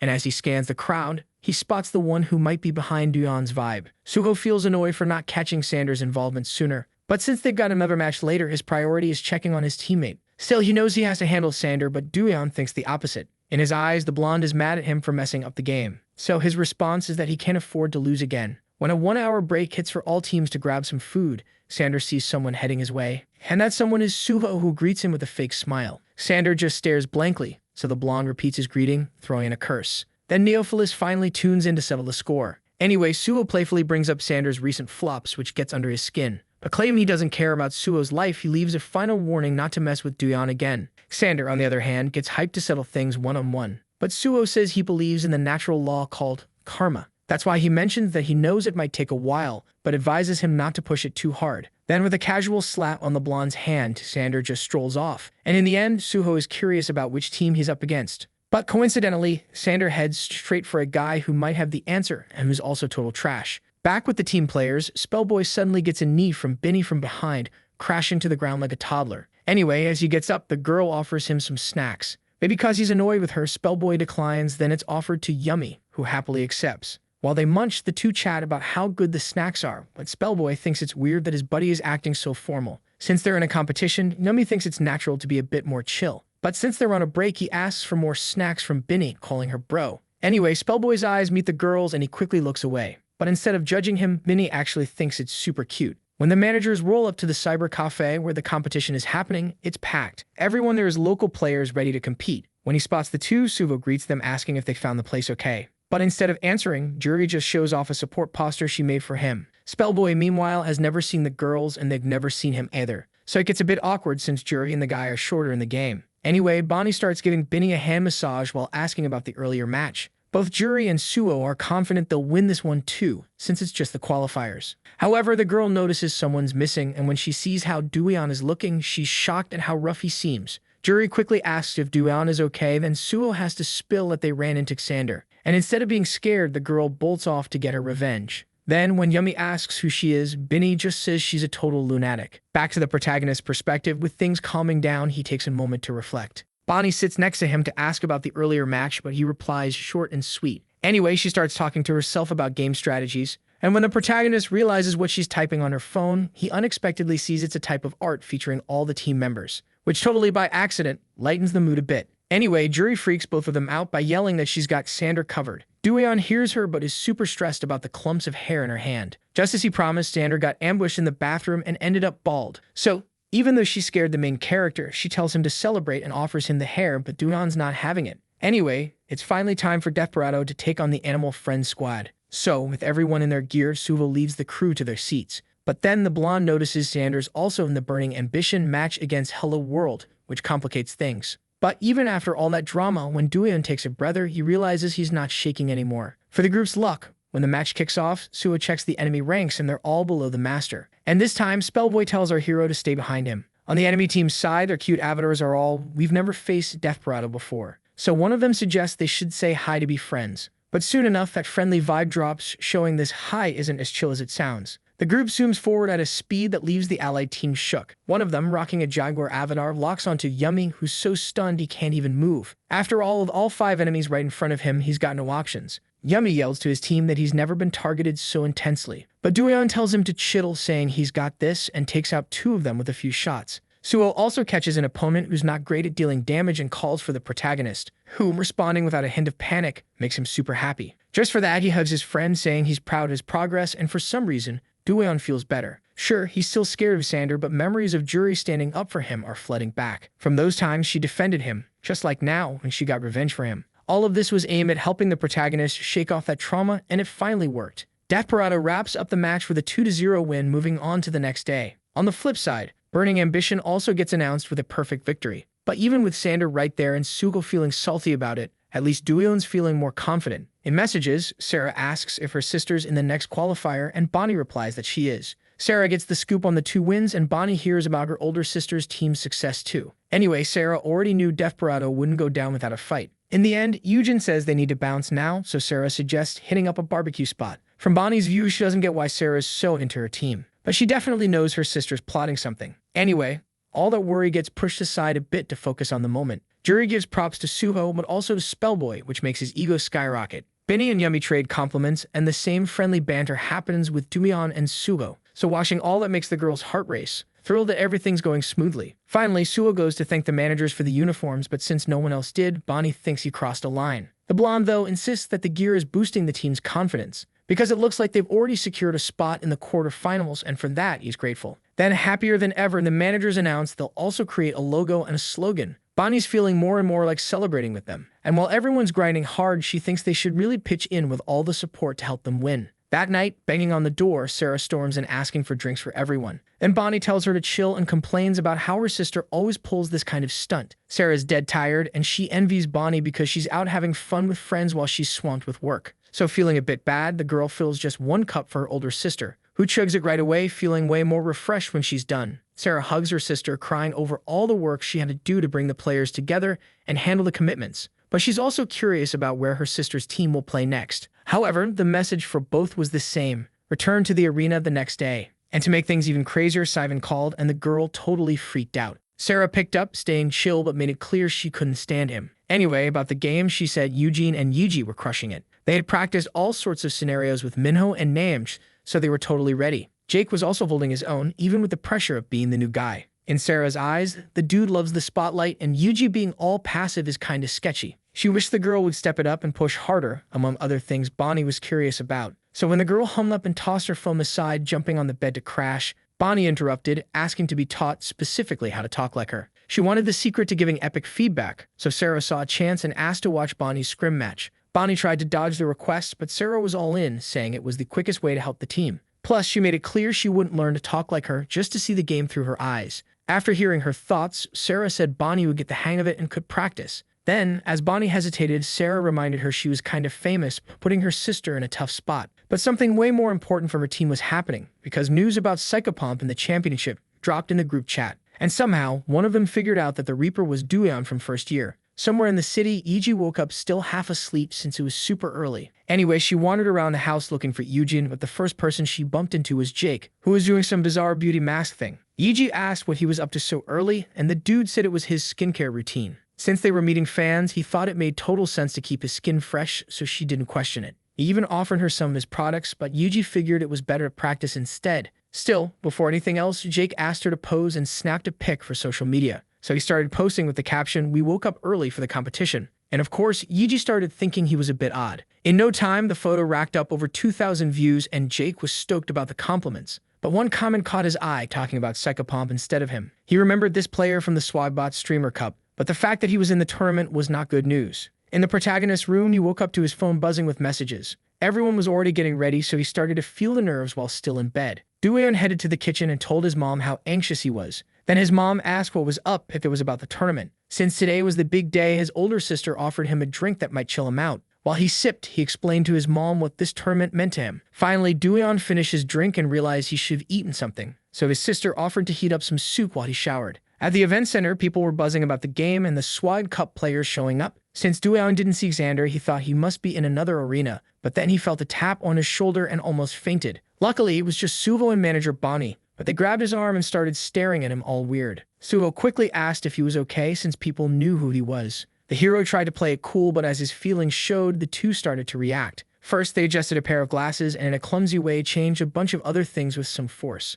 The news that the protagonist was probably on the blonde's team had already spread, so some fans were already waiting for their moment with him. So much so that Yumi had to remind everyone they were in the middle of a tournament. But the worst part was that everyone knew how shy Doyeon was. For Suho, the protagonist needed to get over this anxiety if he wanted to play well. But he was super sensitive and had just run into someone really bad. That's why if everyone figured out who he really was, they could totally lose the game. But to dodge that problem, a solid disguise was whipped up for him. Some folks are on the hunt for Dueon, but since they don't recognize him, they start to think there's a leak. So, as fast as the news dropped, it got tossed aside and luckily, Dueon started to chill out. On the flip side, Swibud is not vibing at all. Honestly, none of the hosts are doing great after yapping for hours on end. But finally, they were heading out for a bomb meal cooked by Yumpo's mom. And surprise, surprise, Swibud got messages from everyone saying they crushed their matches. While practically snoozing in class, Suho hears his buddies calling his name. Two of them ask if he's in the tournament, and when they drop his team's name, he wakes up fully. Suvo, no sweat, clears up everything they want to know, saying they got different members from the Cup too. But they already heard that in the community and that they're set for the quarterfinals.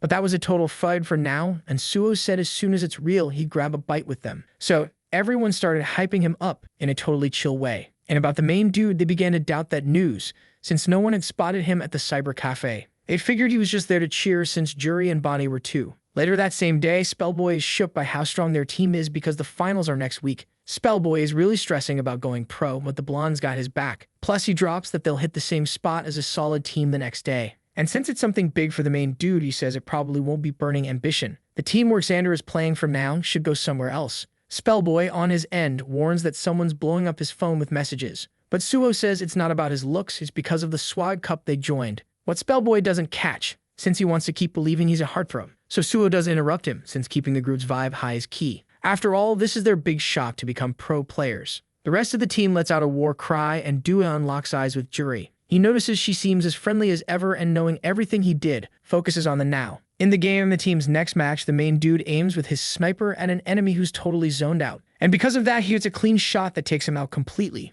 making Def Bruno rack up another win. The team is already in the top 64, qualifying for the afternoon match. And for some reason, Spellboy keeps bragging about his plays to Bonnie. Bonnie, for her part, gives props to the main dude. Then he asks if she can send the art she drew of the team to his phone. When he says art, she gets confused and asks if it's what she made when she was bored. The main dude confirms. So without a fuss, she just sends it, making Dueon happy and Bonnie blush. Juri also pops up asking if Bonnie drew something. So the main dude shows her part of the art, making Juri say it'll bring good luck. Then Dueon makes sure to thank her again, but Bonnie has something else to say. For the next play, the Micro Black team will face Rainy Night. Spellboy is hyped about the chance to beat everyone, but that weird dude from before shows up, recognizing Juri. All that chill vibe vanishes, and the guy seems stoked to run into her again, unlike Juri. When the next match kicks off, Sugo quickly warns that they're up next, and he asks who the guy talking to them is. But he hears no response other than the pale look on his friend's face. Then the guy introduces himself as someone who played a few matches with her, and the one Sugo pushed the girl to play ranked when she didn't wanna. Finally, he says he's surprised that his flower jury has so many friends, but the blonde is not feeling those comments. Sugo yells asking who the heck the guy is, and the weirdo says it doesn't matter who he is, but rather who the blonde is. Analyzing the situation, Sugo suggests if the dude is trying to stir up rumors, he should apologize and bounce. But the guy only cares about knowing if the blonde is Juri's boyfriend. The truth is he was hoping to meet the main dude who was the one he met before. However, he gets hyped about the chance of her being with both. Not even fazed, the boy acts all victim-like about this rumor, leaving the blonde totally confused. He asks if he's standing in front of the one who spilled that tea on the blog. If it's him, the weirdo wants to know what the blonde plans to do about it. But Suo's face doesn't budge, and somehow the boy feels a bit shook. He's not alone though, because Binny from the other two team members jumps in asking what's going on. And Spellboy is giving the boy a serious stare down. Binny's getting super annoyed, but the stalker is even more heated, since Juri has so many flashy friends. Anyway, trying to keep his cool, he asks if this is the squad the girl is rolling with now. But Binny steps in front of her, saying to hold up a sec, and when a flash goes off, she gets even more ticked. For some reason, a random girl thought it was a good idea to snap a pic, so Binny just snatched the phone from her hand. And while the girl's trying to apologize, she deletes the photo and hands it back, still not accepting the sorry. Anyway, someone calls the stalker because their match is about to kick off, so he has to bounce. When he leaves, the team's buzzing about who this weird dude is. But at least Suo's keeping quiet, which makes Juri a bit uneasy. Dueon, on the other hand, is curious about what he wants with them again. But he's sure Juri is good since she didn't do anything wrong. Still, the protagonist knows it's gotta be tough for her, but they got her back. One of the crew thinks the commotion is because of a fight, but even if nothing went down, if they found out, it could mess up the team. And knowing this, Juri just decides to dip, leaving Dueon all confused. After a bit, the team can't find her, so they think she's gone home. Binny didn't know the girl well enough to say much, but she knew Juri wouldn't bail without a reason. Everyone at school already knew about the drama, but now they had to stress about the team they were about to face. Because guess what? It was the team that the stalker was part of, Micro Black. For the next match, the two teams clash, and one of the enemies is already sweating bullets. After all, Jury's squad had players with legendary and grandmaster skills. One of them was support, but the damage dealer was legendary level, which is a major red flag. Still, the stalker isn't backing down, and neither are his buddies. Especially since if he can't win with pure skill, he's got some dirty tricks up his sleeve. At least that's what he thought until 3 of his teammates got taken out. He was ready to execute his plan in the center, but before he knew it, Spellboy hit him with a massive blow. His HP dropped by half, but midair, Sugo hit him again. With even less health, he was in rough shape, but he wasn't throwing in the towel. Then his last nightmare showed up. It was Binny, who was there just to have a little chat. With all his might, the boy tries to run, and a shot lands super close to his foot. He realizes they're messing with him and gets super mad about it. Totally trapped, the boy yells for his team to back him up, but they say they can't do anything. Inevitably, a moment of silence hits, making the stalker think he's in the clear. But that was only until he poked his head out and got blasted by Binny, who made sure to mock him while doing it. Since he's the carry, one of his allies gets annoyed that he's not regrouping. But the stalker tells the guy to zip it, since he's about to use a healing ability. He doesn't care if Binny's a legendary DPS because he's not doing too shabby with his current rank. So he shouts that the girl probably ranked up with a low job, just like his friend's sidekick. And this time, he actually gets under Binny's skin on the other side of the screen. The girl asks how good Doeon's aim is now, and the protagonist says he's got about 92% accuracy. Then she asks, and he immediately agrees to handle 4 remaining enemies. Finally, when he responds, the stalker runs to regroup with the team, but right at his base, Binny's already waiting for him. And when he turns around, the girl jumps on him wildly, grabbing him by the neck and slamming his avatar against the wall, creating a crack. The stalker gets annoyed that Binny is unarmed but accepts the challenge to throw down anyway. In her first move, she dodges and he tightens his fists even more, but for some reason he just can't land a hit. The girl, on the other hand, claims it's all about the skill gap and decides to show him how a real punch goes down. After getting hit again, the boy runs off to heal and regroup, sticking to his game plan. But then a giant rock crashes down right in front of him. This was Sugo's ultimate, which in a normal game shouldn't even be used here. But for him, all that mattered was the chance to wipe that worm off the map. The stalker gets hit with a paralysis effect for 2.5 seconds, totally frozen. But when he can move again, he has to jump to defend himself. Still, he notices Sugo right above him, using the airborne skill locking him down for 2 seconds. And with pinned down, he's stuck for another 3. The crowd control is so intense that he can't do anything, so he starts smashing the keyboard and yelling for his team to step up. But honestly, for his teammates, he's actually being more useful this way, letting him sneak up on the healer at the crystal. But the fact that his support character was swinging a weapon totally wrecked the whole plan. After that match against the animal friends, Yummy felt totally scarred about playing as a healer. Most players ignored him for being support, but he realized he needed some backup. The enemy leader says if the team bands together, they can totally win. But Yummy wasn't alone because from a safe spot, Doeon had his eyes locked on everyone. And with a simple pull of the trigger, the sound of the shot kicked off the extermination. Doeon would never forget the value of his sniper. After all, Jury worked hard for that. At the girl's house, her mom asks why she's home, especially since she was so hyped for the tournament. Then Jury spills that a guy came over. She said she was just called by her nickname. But since it was in front of everyone, she was worried about getting in trouble. And she wanted to know what to do because she was sure Suho would totally hate her. Flashing back a bit to when Jury met Suho on the first day of high school. While the boy was chatting with his friends, she already thought he was super cute. Besides being tall and handsome, he seemed really chill with everyone. That name, Suho, was also something that made her heart do a little dance. So, being the determined girl she is, she didn't waste time poking the blonde and introducing herself, asking to be friends. Of course, Suho didn't say no and shot her a smile. That day, Suho was especially attractive to her. That's how Jury fell for him without even realizing it. Not long after, she called the boy, but he said he was busy, which wasn't a big deal knowing he was studious, until she found out it wasn't homework. While reading his notebook, a friend asked if he was playing C-Bond, and he said he was. The server was already open, so the blonde said he'd play when he got home. His friend, though, suggested they hit up a cyber cafe together. And even though he preferred gaming at home, Suho agreed since it was the first day of school. This made Jury realize they were both really diving into this. By late afternoon, Jury went to ask if Suho wanted to hang out, but he told her about the cyber cafe. The weird thing is, it wasn't the first time, but he kept making excuses and leaving Jury hanging. The next day, the excuse was the same, so she couldn't get too mad. On the following day, he was the one calling friends to go play, so the girls started to get annoyed. Finally, another day later, she asked if Suho would hit up the cyber cafe again. Then he said no, and Jury screamed with happiness, but she heard it was only because he bought a PC to game at home. From that day on, the name P-Saibon stuck in her head, and with all of her classmates buzzing about it, she started to get furious with that dumb game. Anyway, she was in front of the cyber cafe, and with plenty of time before her tutoring, decided to peek inside. Inside that place, it was wild that everyone was playing the same game. It was P-Saibon, and Sugo was in there gaming. Jury had only played life simulators and some quizzes, so she didn't know FPS well. But hey, at least picking her avatar was easy to figure out. And not really vibing with weapons, she picked the superhuman class. When the girl jumped into the game, her first challenge was moving with WASD. She was in the tutorial, so she hit the Q key like the game told her to. And boom, she had unlocked the ultimate ability called reincarnation. Even though those were just NPCs getting saved by her magic, their thank you messages made her eyes sparkle. That's when she figured out that Hiseban could actually be a blast. The next day, she sprinted over to Suho, who totally ignored her as usual, but this time he caught wind that she had played the game. Suddenly, the blonde was all ears and Juri said she finally got why he was so into it. Suho, acting like a total fanboy, asked what she played and if she was down to play again. When she answered, the blonde hyped up her setup, saying it was on point. Juri was stoked because she picked randomly but still got lucky with the meta. Suho was hyped to explain how OP the healing was with the CDR of the superhuman healers, and Juri was shook. But the best part? He asked for her ID so they could squad up. So they had that gaming session together, but Suho was way better than she expected. She heard him giving orders, but they sounded like a foreign language. Still, she loved playing with him, especially when his angelic voice came through the chat. That's what made her want to practice more. But then, when ranked matches blew up, Suho coasted her for casuals. He bounced, telling her to find a position. Thinking it was some kind of challenge and remembering all she learned from Suho,